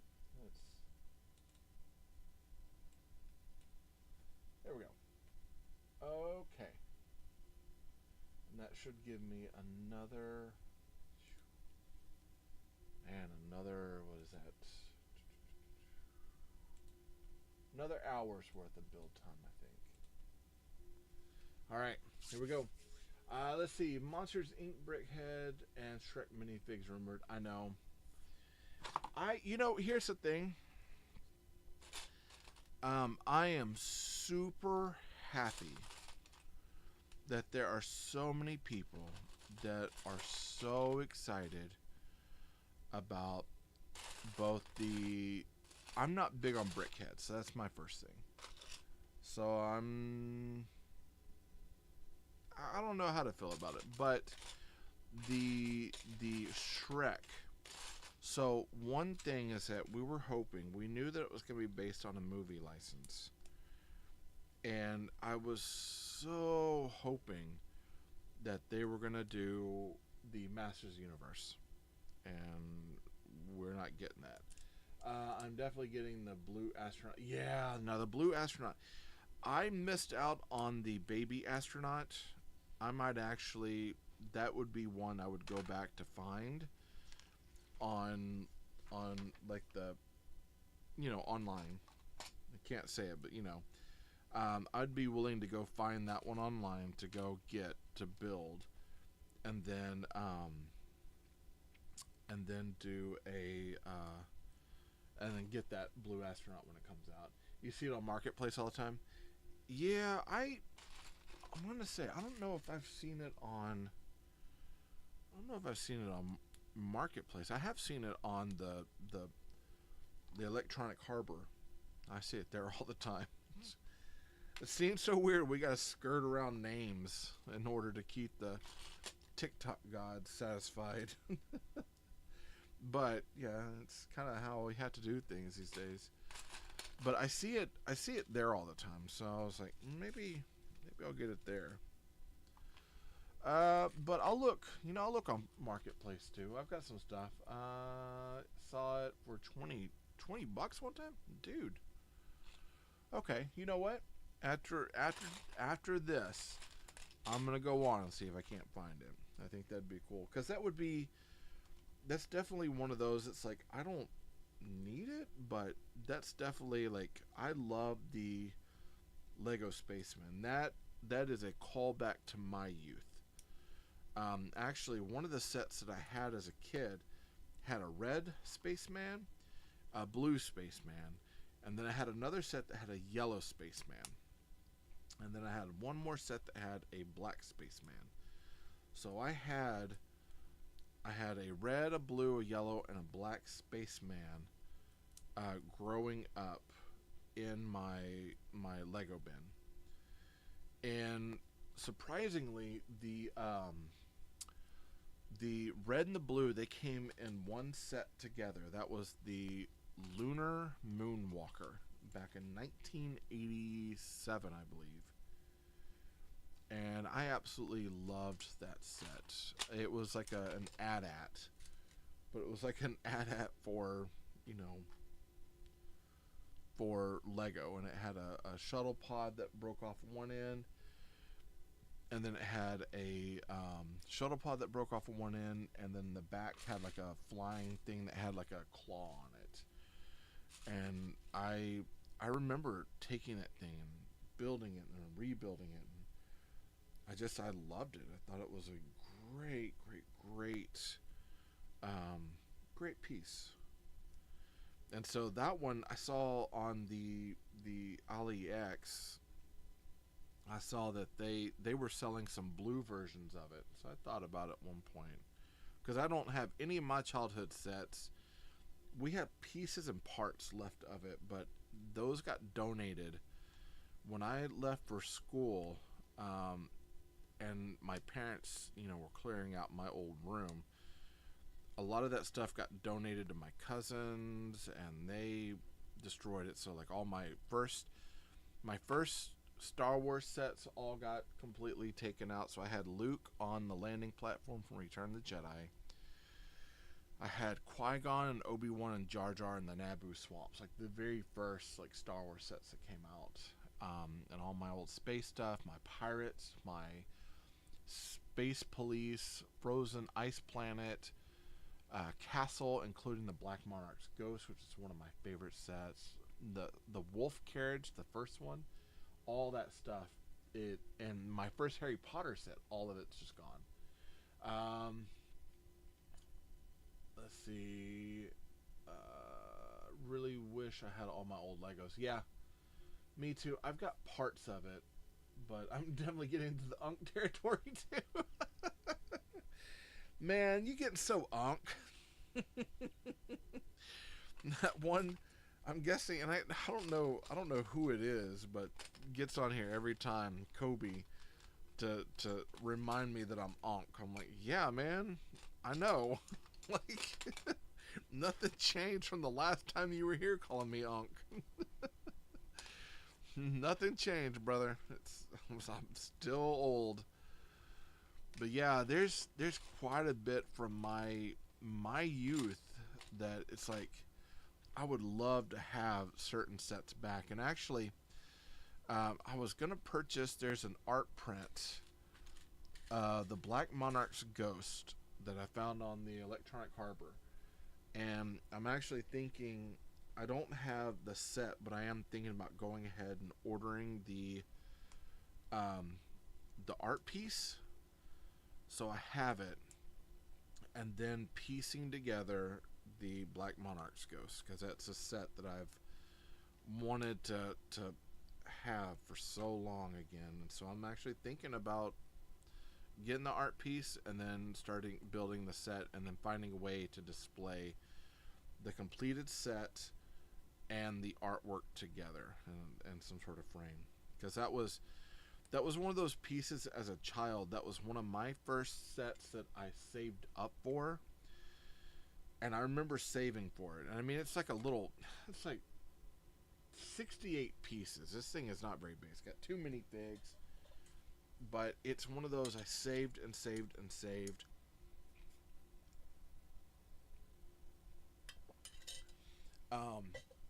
Couldn't find it, and then when I finally found it and I had the money, um, my mom took me, and I went and got that thing, and I loved it. It was a great set. Simple, effective, not a lot to it, but it doesn't need to be. And that was definitely one of those sets that I was like, man. When I think back on my Lego journey, I think back about some of the sets that I've put together and built and this and that. That one always pops up in my head. Okay. This is quite a bit of... Hey, Ola! This is quite a bit of brick upon brick upon brick upon brick upon brick to create this gigantic sign. I could imagine, as big as this is, if I was to build it in standard form, that thing would be huge.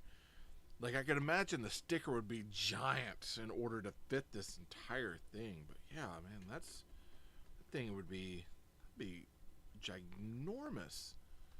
I mean, I'm still thinking about doing it. I think it'd be cool, but man, it's taking quite a bit. And we're going one more panel. One more panel deep. Wow. It's a lot. That's a lot. Okay. So we got this here. We're gonna put that there. We got our. It's a 1x10. So this is 11 studs high. 11 studs high. I don't even know how many studs deep that is. These are what, 1x3s? 1, 2, 3, 4, 5, 6, 7, 8, 9, 10, 11. It's like 11 out, and I'm still building on top of it. This thing would be huge. It's making me rethink if I want to do that or not. Yeah, I want to get into mocks soon. I don't know where to start. So where I have started on mocks, you can actually, I find mocks on a site called Rubricable, and lots of people that have already built things that they're sharing, like their designs. Hey, come check this out. I've built a few like designs that they've built to kind of figure out where I want to go. But oftentimes where I start mocking is where I will take an existing build and I look at it and I go, yeah, that needs to be fixed, or that could be done so much better. And so where I start doing mock is where I'll take it and then I start getting that sourcing parts. Okay, now yeah, sourcing parts can be very expensive. Now, what I personally like to do is I have it's minifigs and more. So I have a minifigs and more store, and what I personally like to do is go there and I do like either a $10 or $20 bag, and I will go and I will just go to the bins and just start pulling parts. Sometimes interesting parts, sometimes parts I need, sometimes finding like multiple shades of one particular part over and over and over. And I just go and I will buy, usually once a month I go and either do a $20 or $10 bag, and I just buy a bunch of extra parts and then sort them. And then any parts that I get for builds from like brick tech or not block tech, some of the things from my cheapy sets, I will take those and also utilize those parts in bins. A lot of the make it blocks, I do get a lot of the make it block stuff, and I utilize those for certain builds. So I will nab, big sets of make it blocks and take it home and use those things. So most of my mocks are made out of multiple different types of bricks. And it actually can be very expensive. And I try to keep things like nominal where I'm not spending too much, because I really don't want to blow out my budget on things. Like, I don't want to be where it's like, hey, I can't afford anything else, or I can't afford a Lego set or this set or this set because I blew out all my money on materials. So I try not to get crazy with it. But most of the time I use what I have. So a lot of the sets, besides for Luma bricks, though there have been a few sets where I use parts from other Luma bricks to kind of rebuild. But with that, most of the time it is just building up from what I already have and taking other sets apart. And a lot of it is like when I review like a block tech from like Five Below, I'll take that and just redo it and build it in something else. I want to look into starting a brick company, smaller sets like We'll Play with Toys and Block Tech. I want to look into starting a brick company. It's right now would be the time to do it, but I'm also kind of watching the weather because right now there seems to be this huge surgence in builders, and I am all about it, but I'm also wondering if some of that's about to change with new hobbying work. Now, I have been super excited about the smaller companies because that's allowed me to purchase some things and get things. But at the same time, like I know like Make It Bricks, which is the Greenbrier Incorporated is the company. That's what does all the Dollar Tree stuff. They have distribution problems like crazy. And I think with the smaller companies, distribution is usually a key source of frustration for a lot of them getting things. But I mean, I don't know where you would source the actual bricks from. I'm sure there's a way. Hey Shawnee, what's up? So we got 3 of these, one and another one. All right, so we're doubling these sides. But I think that would be like investment wise, if it seems like something that's going to continue. I've actually thought about putting like kind of doing some stock market stuff. I thought about doing some stock in Lego and even in Luma bricks, especially as right now with all the kind of allure towards people doing a lot of brick building, and the fact that we've gotten more and more and more AFOLs. It's definitely something I thought about doing stock in. Let's see. Yeah, the only way to source them cheap is probably China. Yeah, that is truly the only way. All right, here we go. I'm going to pull this ginormous piece here. I got to line it up. I normally don't use my fingers, but this time I'm having to make an exception because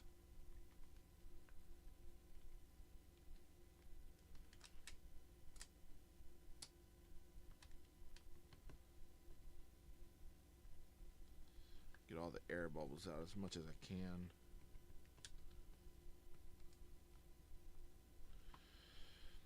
Again, I don't really like having stickers over an entire section, but with this, there's really no way to get around it. But look at that.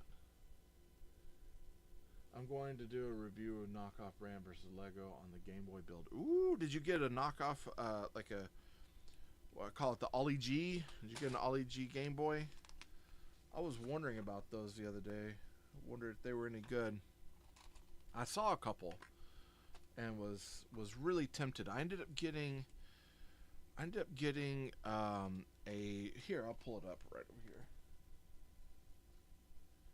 I ended up getting a beer and hibachi set from the AliEx, and it was cheap. I love it though. It's one of those, like, and it's all fabric and stuff. I changed some of the build up, but I'm definitely going to turn around and mock some of that and change up some of the build on it. It was one of those, I enjoyed it immensely. It's quick, it's easy, but there's definitely some things that's like, yeah, there's some stuff on there that could easily change and make it better. Let's see, and we need 1, 2, 3, and 4. I'm kind of concerned because I got those clips, and the last time I had those clips, they broke on me, all of them. They're the little, this time they're in black, so I'm wondering if that'll hold up. But the last ones were not very good. Okay, so this is going to go this way. Am I correct? Yes. Okay. Let's try it. Fingers crossed. It's called Magical Bricks. It's pretty much a Lego rip. Woo!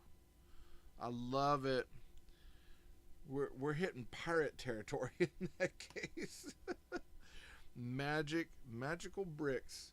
It's magical how they got the Game Boy, huh? Oh man. You know what? Here's the thing.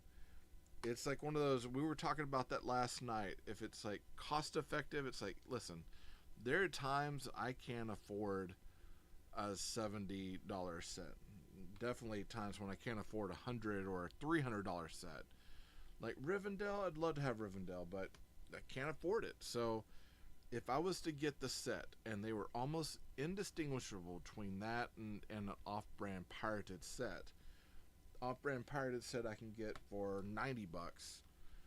I'm going to go with the cheaper version, so that way I can enjoy it and have it. It's not always about reselling for me. Hold on one second. I thought you wrote something, but let me pop this back on. I got one. There we go. Let's see. It's China though. Pretty sure Lego has trouble suing China. Yeah, they do.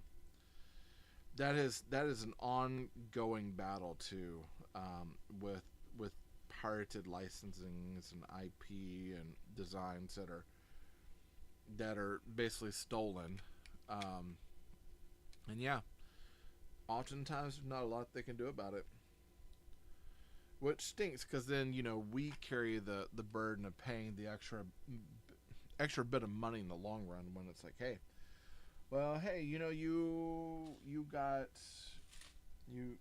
this set or this, but now we're gonna have to raise this much money because now we've lost this much capital because it was stolen or taken out. And when we buy cheap, we often become a part of the problem, in that we are also attributing to them basically like stealing But at the same time, man, Lego's got to understand that when you make your sets so expensive, there's nothing we can do with that. And the same goes with Lumi here lately. I got to turn this brick. Something that I was mentioning with Luma Bricks is like, yeah, the cost of some of the sets, you got to start bringing it down. Let's see. Yeah, man, I got the Batman Iron Man mosaics with the Scooby-Doo Mummy set and a Wally brickheads for 150. Dude, that's great. And of course, all off-brand, right? Like I said, it's one of those. It's like when we're priced out of the hobby, and it's like I could either stop building, or stop collecting, or stop. Same thing with action figures. I can't get this. It's like, well, I'm gonna go to whatever's gonna cost, like, make better sense for my wallet, and make better sense for me. And so if it means I got to get a generic, I'm gonna get a generic. We do the same thing with pharmaceuticals. Why couldn't we do it with Lego? There we go. I'm gonna turn this way. There we go. Yep. Oh yeah. Totally. All right. Here's what we got for. Oh, and I have a guitar. Hold on. Let me throw that guitar up there. Not a printed guitar, but it is a guitar. Yes, Brick. Looky there. It's pretty cool. It's a cool sign. But thinking about this would be the size of a 3-story building in my city. I would definitely tone that size down when making this, like in large scale. That is little. That's way too big. Way too big. All right, so we need 6 of these. One. Thankfully, these little, they're basically like clips with a stud on it. So you could get away with doing a plate with clip and putting like the little reverse double studs, and then putting a thing on it, or even putting the upside down like translucent. Lego's too expensive, and I have hold on.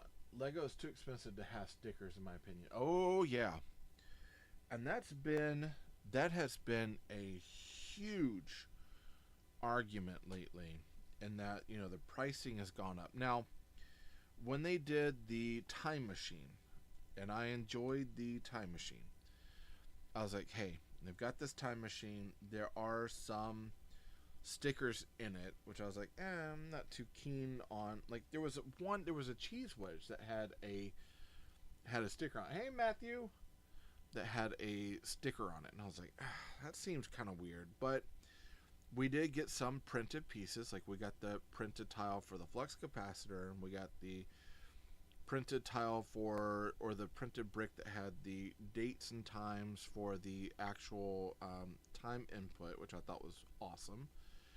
And then we had, I think, I'm trying to remember if there was another printed. That might have been it, just those 2 printed. But then you had stickers for the DeLorean, the actual DeLorean emblem on the front. You had the sticker for the DeLorean name on the back tile. There was like we had printing on the translucent stuff. But then we had some stickers for like the lines, the black lines on the outside of the car. And I was like, that seems kind of weird. But for the price we're paying, and for the fact they got this license on it, I was like, I'm okay with that.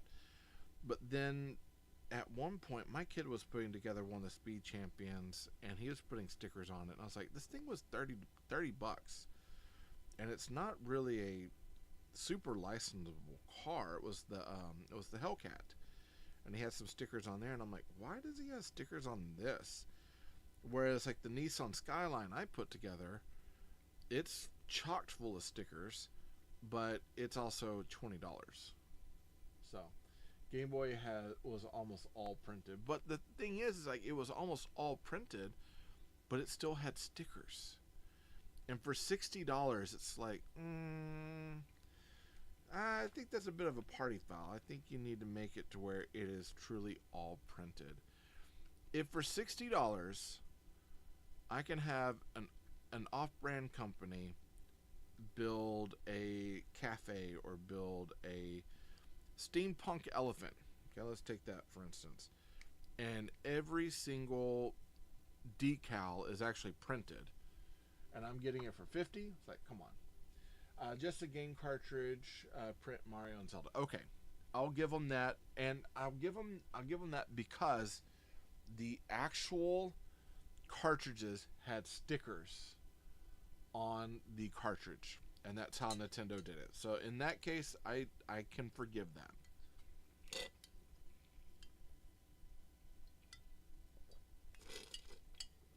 I can get behind that one easily. Yep. Almost every other big company has switched to printing. Yeah. Well, it's because they're using, I think it's like the UV prints, and the UV prints they're kind of easy to do. I think even like, what is it, minifig.me, which is one that I'm looking into, even they are doing UV printing. It makes it easy. Okay. Tap the light, or tap to light up the lights. So we're going to put this in here. Ah, I get it. Okay, so that's supposed to fit right into here. Let's see which way makes it easier to go in. I think that we're going to take it this way. Okay. That's interesting. The battery is ginormous, but yeah, you tap that to get the lights on it. So it's beautiful. Like, I love the look of this. I was trying to figure out, like earlier, I was like, how does this work? There's no on and off switch. Okay, we got our chains. So 1, 2 chains. It looks like a tire, and then a barrel. So we got a tire, and it's actual rubber. And then we got a barrel, and yeah, we're going to put this one on here, put that in there, put this chain on here, and it looks like we're doubling up and putting more chains up top. So we got this random tire hanging down. Will I have a random tire hanging down in my large build? Probably not. Probably not. That's not necessarily a key feature I think I'm going to do. Oh, man. I was going to say, I feel like I'm missing a chain, but it's wrapped up here on this right here. And now we are building up a little bit more. Okay. Man. Like I said, I think this will probably go out and display somewhere. If I had, instead of being in the classroom, I'd be afraid of taking this to the classroom. But if I was in a office, like a corporate office or something, I could definitely see having this up on a shelf would be super cool. People would be like, oh, what's that? It's like, oh, it's micro bricks. I put it together. Wow, did you really? There we go. So we got this here. Now this is going to take me a minute. So give me a minute. I'm going to fit this down to here.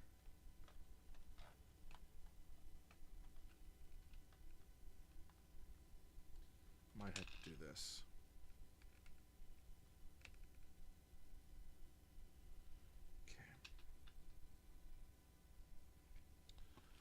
Okay. Ooh, lordy, lordy.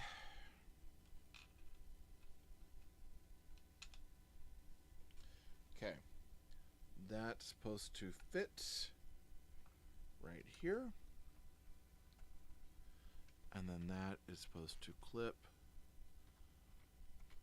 right over here. I'm not sure how I feel about that fit. That fit seemed a little awkward. But yeah, look at that. I want to plan a live where all the gifts go to donating toys for children. That would be awesome. Hey Carly, what's happening? So this is the way the sign's set up, and you just tap, let's see. There we go. And you tap the light and the light comes on. I don't know. That's... Where did that fall off from? Oh, right here. Okay. Yeah, again, you know, modifying this or like taking this to make it a larger set, there are definitely some things I'm going to take off and change. So when do you think about doing a live and doing set donations? Because that sounds actually pretty cool.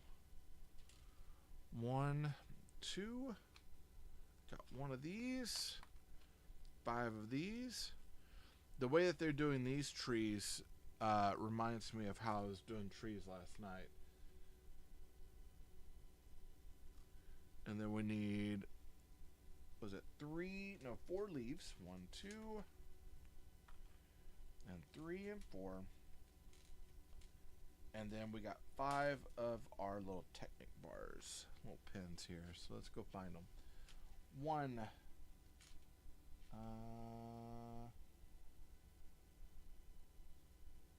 Yeah, we're using these, but I've got a lot of other pins. I've got different things here. I guess they're all over here. 2, 3, and 4. Okay.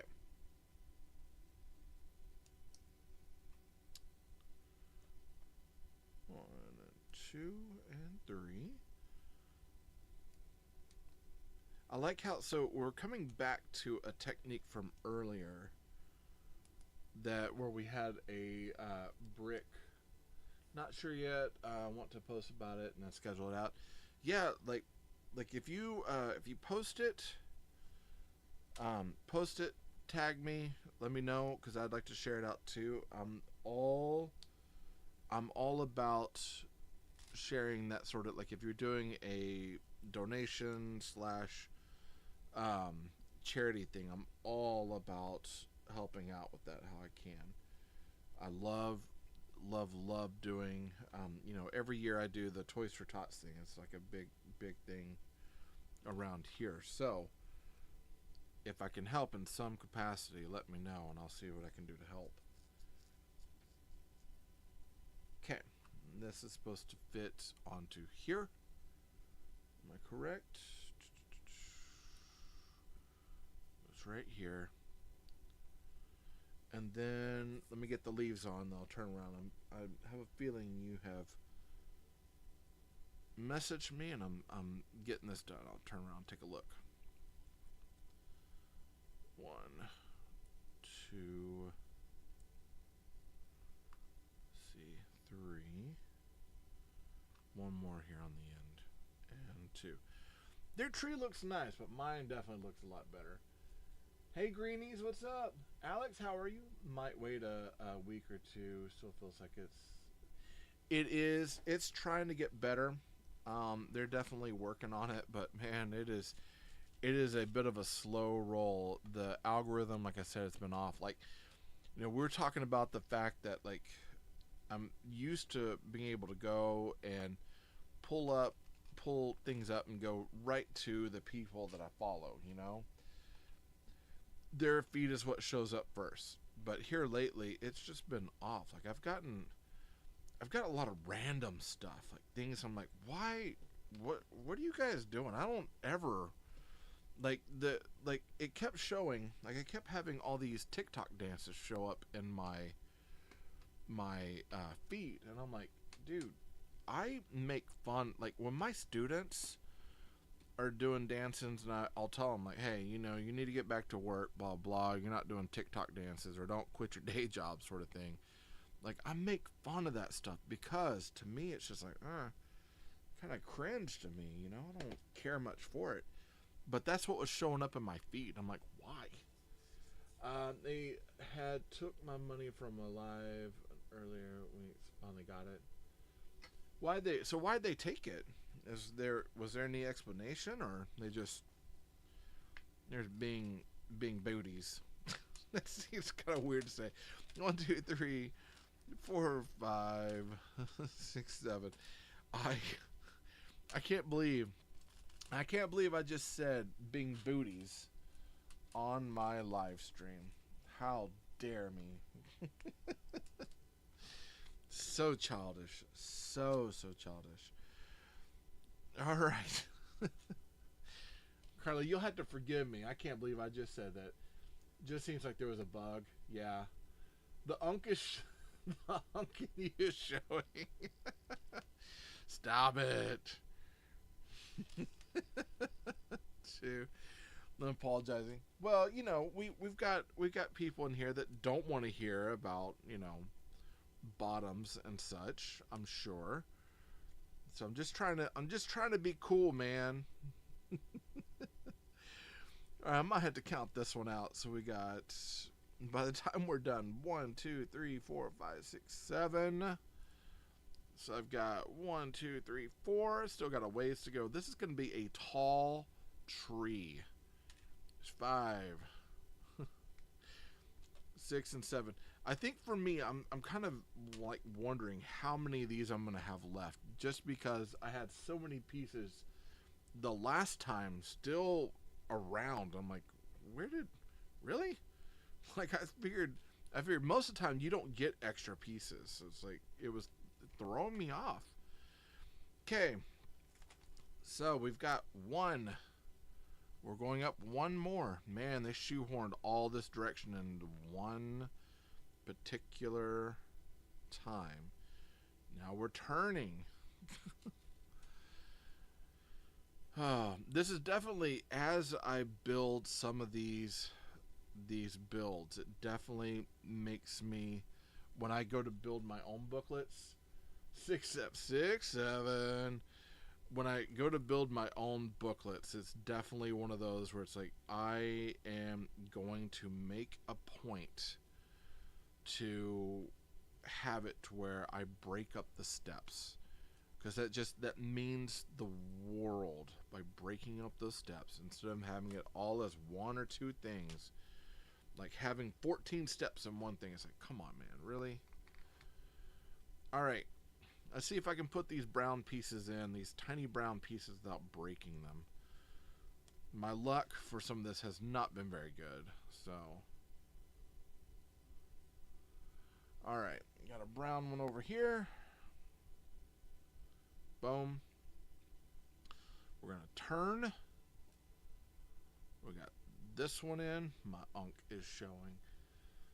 Low budget, how dare you? Trolling me, man. And this one goes here. And this one goes up here. If it makes you feel better, my kid would totally agree with you. Like, yeah, dude. He totally unk. Alright. Okay, so this is done here. Now, interestingly enough, 10 has us shoehorning all of this together. Man, just like pushing one thing on the other, on the other, on the other. Okay, so I'm learning some of these techniques. 1, a green, one green on the end, 1 green over here, and then an orange and an orange. Okay. I need to check and make sure. I was seeing if. No, that was still Jeff. Okay. Yeah, when I see some of these cheaper brands, I have bad instructions, question the owners ever built. Totally.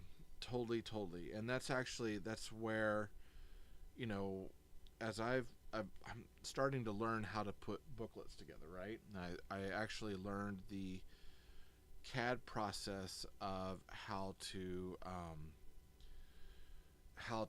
build like the mock in CAD, change colors, do all that sort of stuff. So I was learning that the other day, and actually I absolutely loved that process. And I'm so, because I'm about to enter it's like a little mini contest thing with Lego, part of the creator and the idea sets. So I was going to put one of my mocks up, and so one of the things are like, you know, you should build it in wire, or like build it in CAD, and you could use the Bricklink CAD and everything. I was like, okay. I was like, I should really look into that. And so the other part was I can build the instruction booklets using that same software.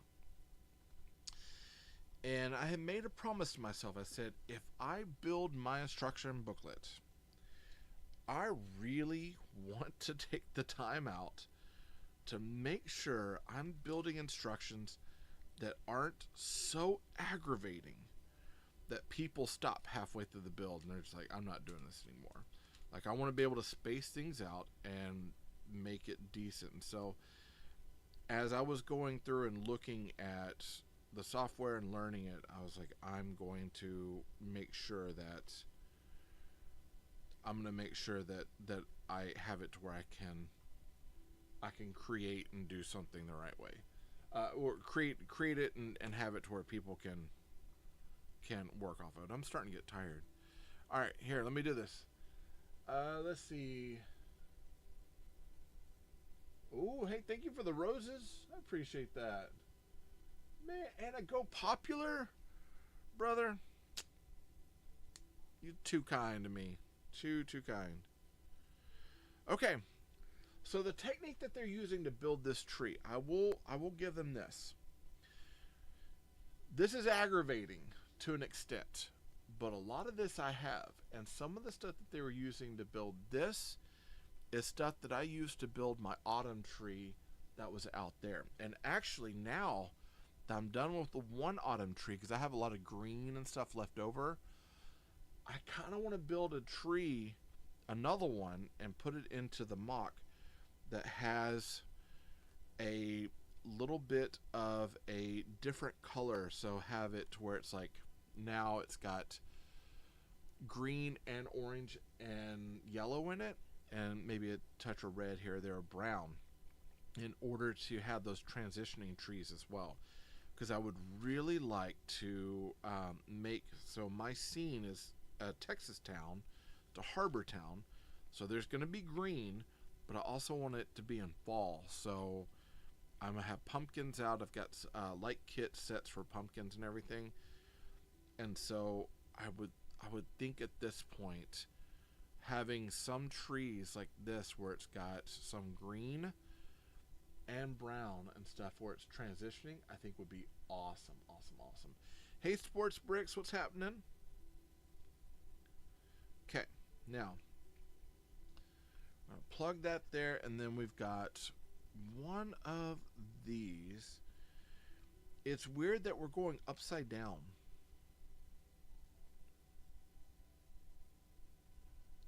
Okay, I see why. We're going upside down because I'm going to change something real quick. This bar that I have on here, I think is too big. It's too big. Almost need pliers to get this thing out.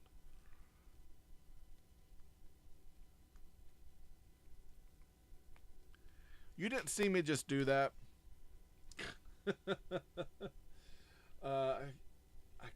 If I want to mock these famous houses in California. Ooh.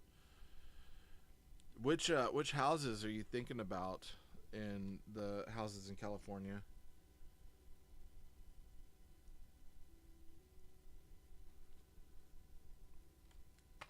Ah.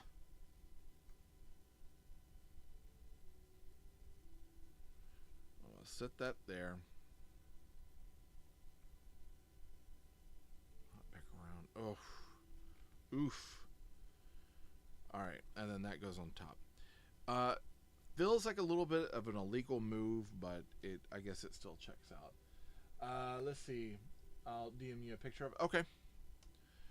Most definitely. I was gonna say,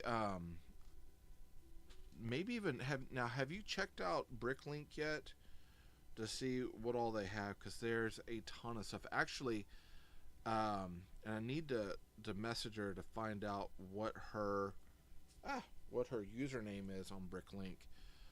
But she does mocks there. I would put my name on there, but I can't remember what I put for my name just yet. But hey, Mr. Brick Builds. But I would definitely say, like, check it out, because there are a ton of mocks there. I was going to do some small things on how to put like certain trees and things together there.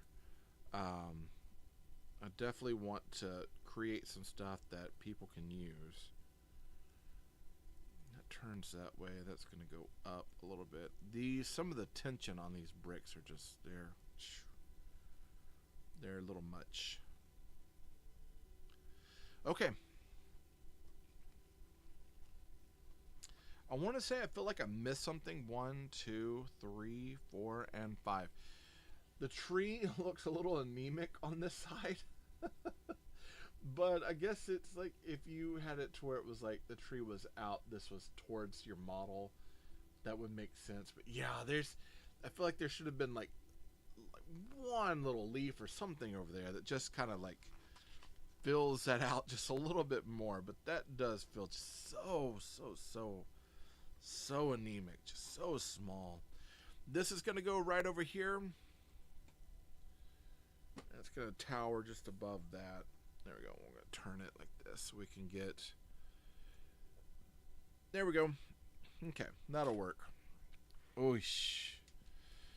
Alright, so we're kind of down to the last few steps. We are making a light post. Out of everything, a light post. That'll work. Here, let me bring this up to show you kind of what we got so far. Before we're about to finish up. We're almost done. Look at that. It's beautiful. Now, if only it were in standard size. Here, let's click.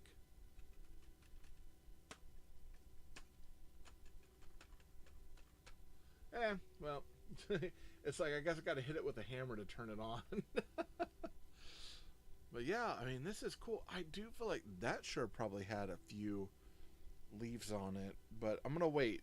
Once all the leaves are done, if there's extras, I'll probably shoehorn them in on one of these trees, just so it feels a little more like natural, like everything kind of works together.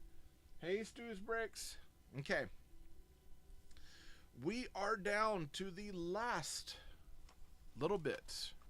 As a matter of fact, I'm gonna take all of this, put it in there, take all of this,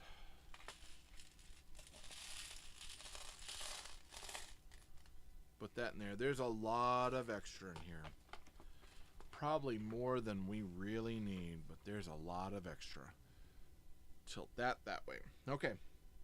Now, one key thing I'm really interested, you're going to head out? Hey, you got the gym? Nice. I'll see you later, brother. Take care. One key thing about this is that one of the things I was looking at was how they were putting their light posts together. So for me, I'm looking at it, I'm like, okay, how are they doing it? How can we replicate that and make something out of it that works for what we're doing? So I'm going to be looking at this. Now, looking at this set and looking at how they're putting it together, I'm already noticing there are some things I think I'm going to need to go buy in order to fix up my own particular light sets and stuff. And I think the cherry blossoms from Lego, I will probably be going and buying a few of those.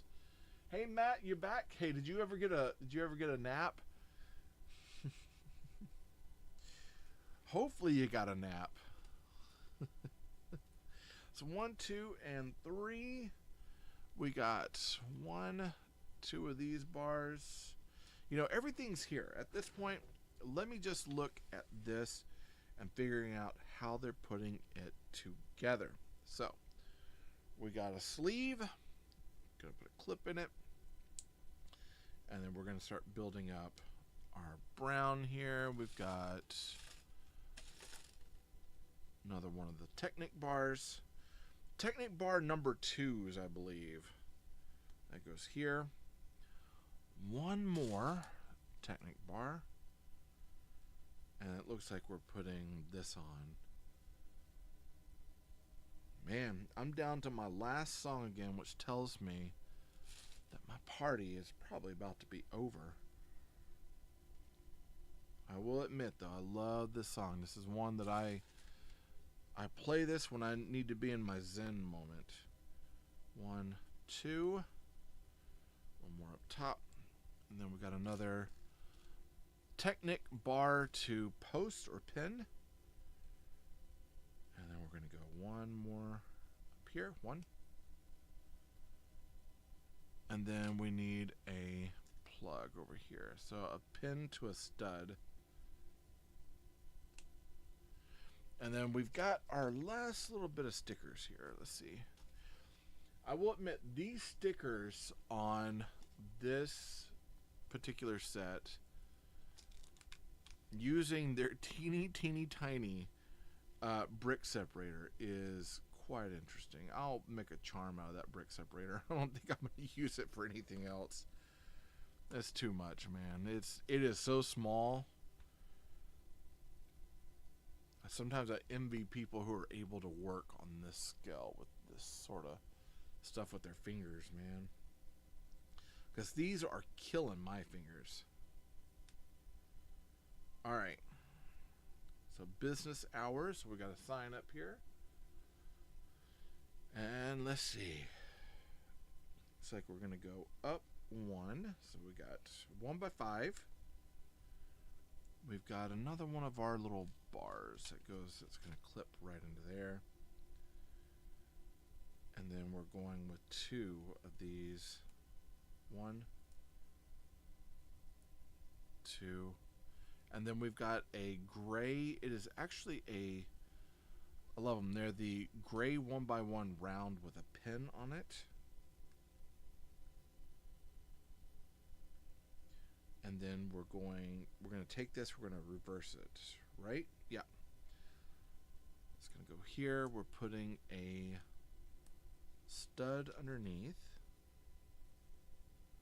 And then a clip.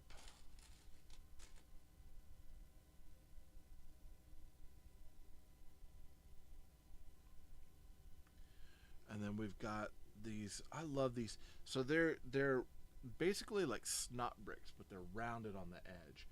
And what I like about them is that with them rounding out, they make it to where you can kind of turn your snot brick and kind of corner it however you want. You don't get them very often, but when you do, man, they are like gold, because it's like, hey, I've got this one really cool snot brick that I'm able to use that I can plug in order to create kind of, oh, let me turn it around this way. Boom. So you're able to turn things upside down and move them around, and you got this, it's like a really cool looking horn at this point. Now, this horn's supposed to get a sticker on it. My last sticker, it looks like. Last sticker. I can throw the rest away. Let's see. Got a sticker on it that says drink. This whole thing is themed to drinking. I'm going to turn this. Not quite as strong as I'd want it to be. Honestly, I would probably use a modified 1 by either 1 by 4 with Technic holes, or if they had a 1 by 5 with Technic holes, I'd use that in order to run a bar up through there, just hold that together, because that tends to break off. If I had to craggle anything, that's what I'd craggle. Hey ZZ Builds, how are you? Okay. And now, this is supposed to go over here onto this. About to revel in the fact that this beast here is about to be done. There is a lot of extra pieces, which I'm like, why is there so many extra pieces? But okay. So that's supposed to go over there. Okay. This fits over to here. Let's try that again.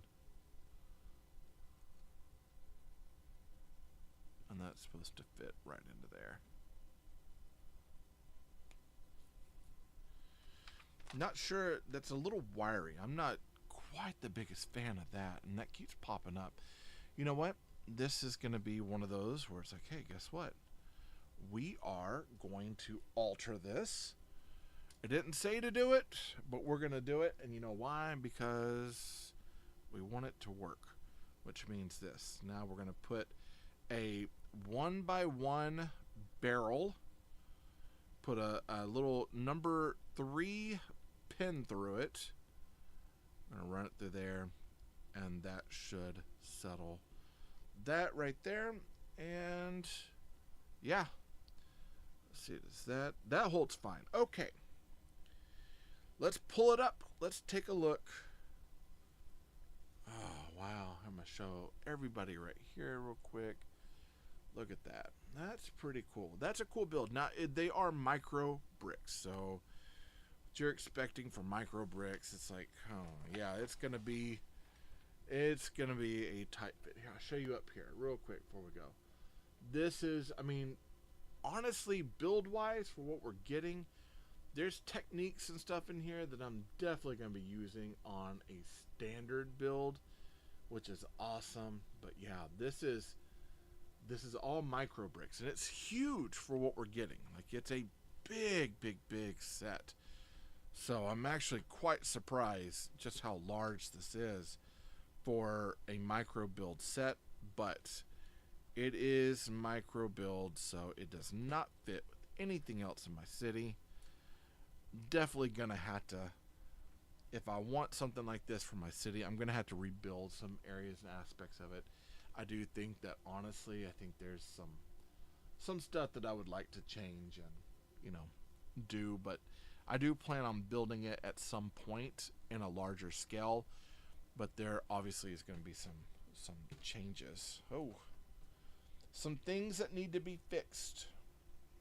Avi. All right, that's all I got today. That's seriously all I got. Hey, I thank you all for showing up. I appreciate you. Yeah, the gifts, the comments, the chit chat, all that stuff, man, it really helps out the channel, and it makes me happy. I notice I've got some people that have been commenting. So let's see. Oh yeah, I know Jeff is. I got him over here on the YT, so I'm gonna be checking him out. People that have been giving me gifts and commenting, I thank you all. I'm gonna see you all on the talk later on, but I'm gonna take a break because these micro bricks, they have just worn me down. That's quite a bit of a build. I'll review this on my YT channel. And you can always find the link in my bio. I'll have this review up. It's interesting build, but I don't know. There's a part of me that says I wouldn't suggest it, but at the same time, if you feel up to it, it's worthwhile. Definitely worthwhile. All right, everybody. I'll see ya.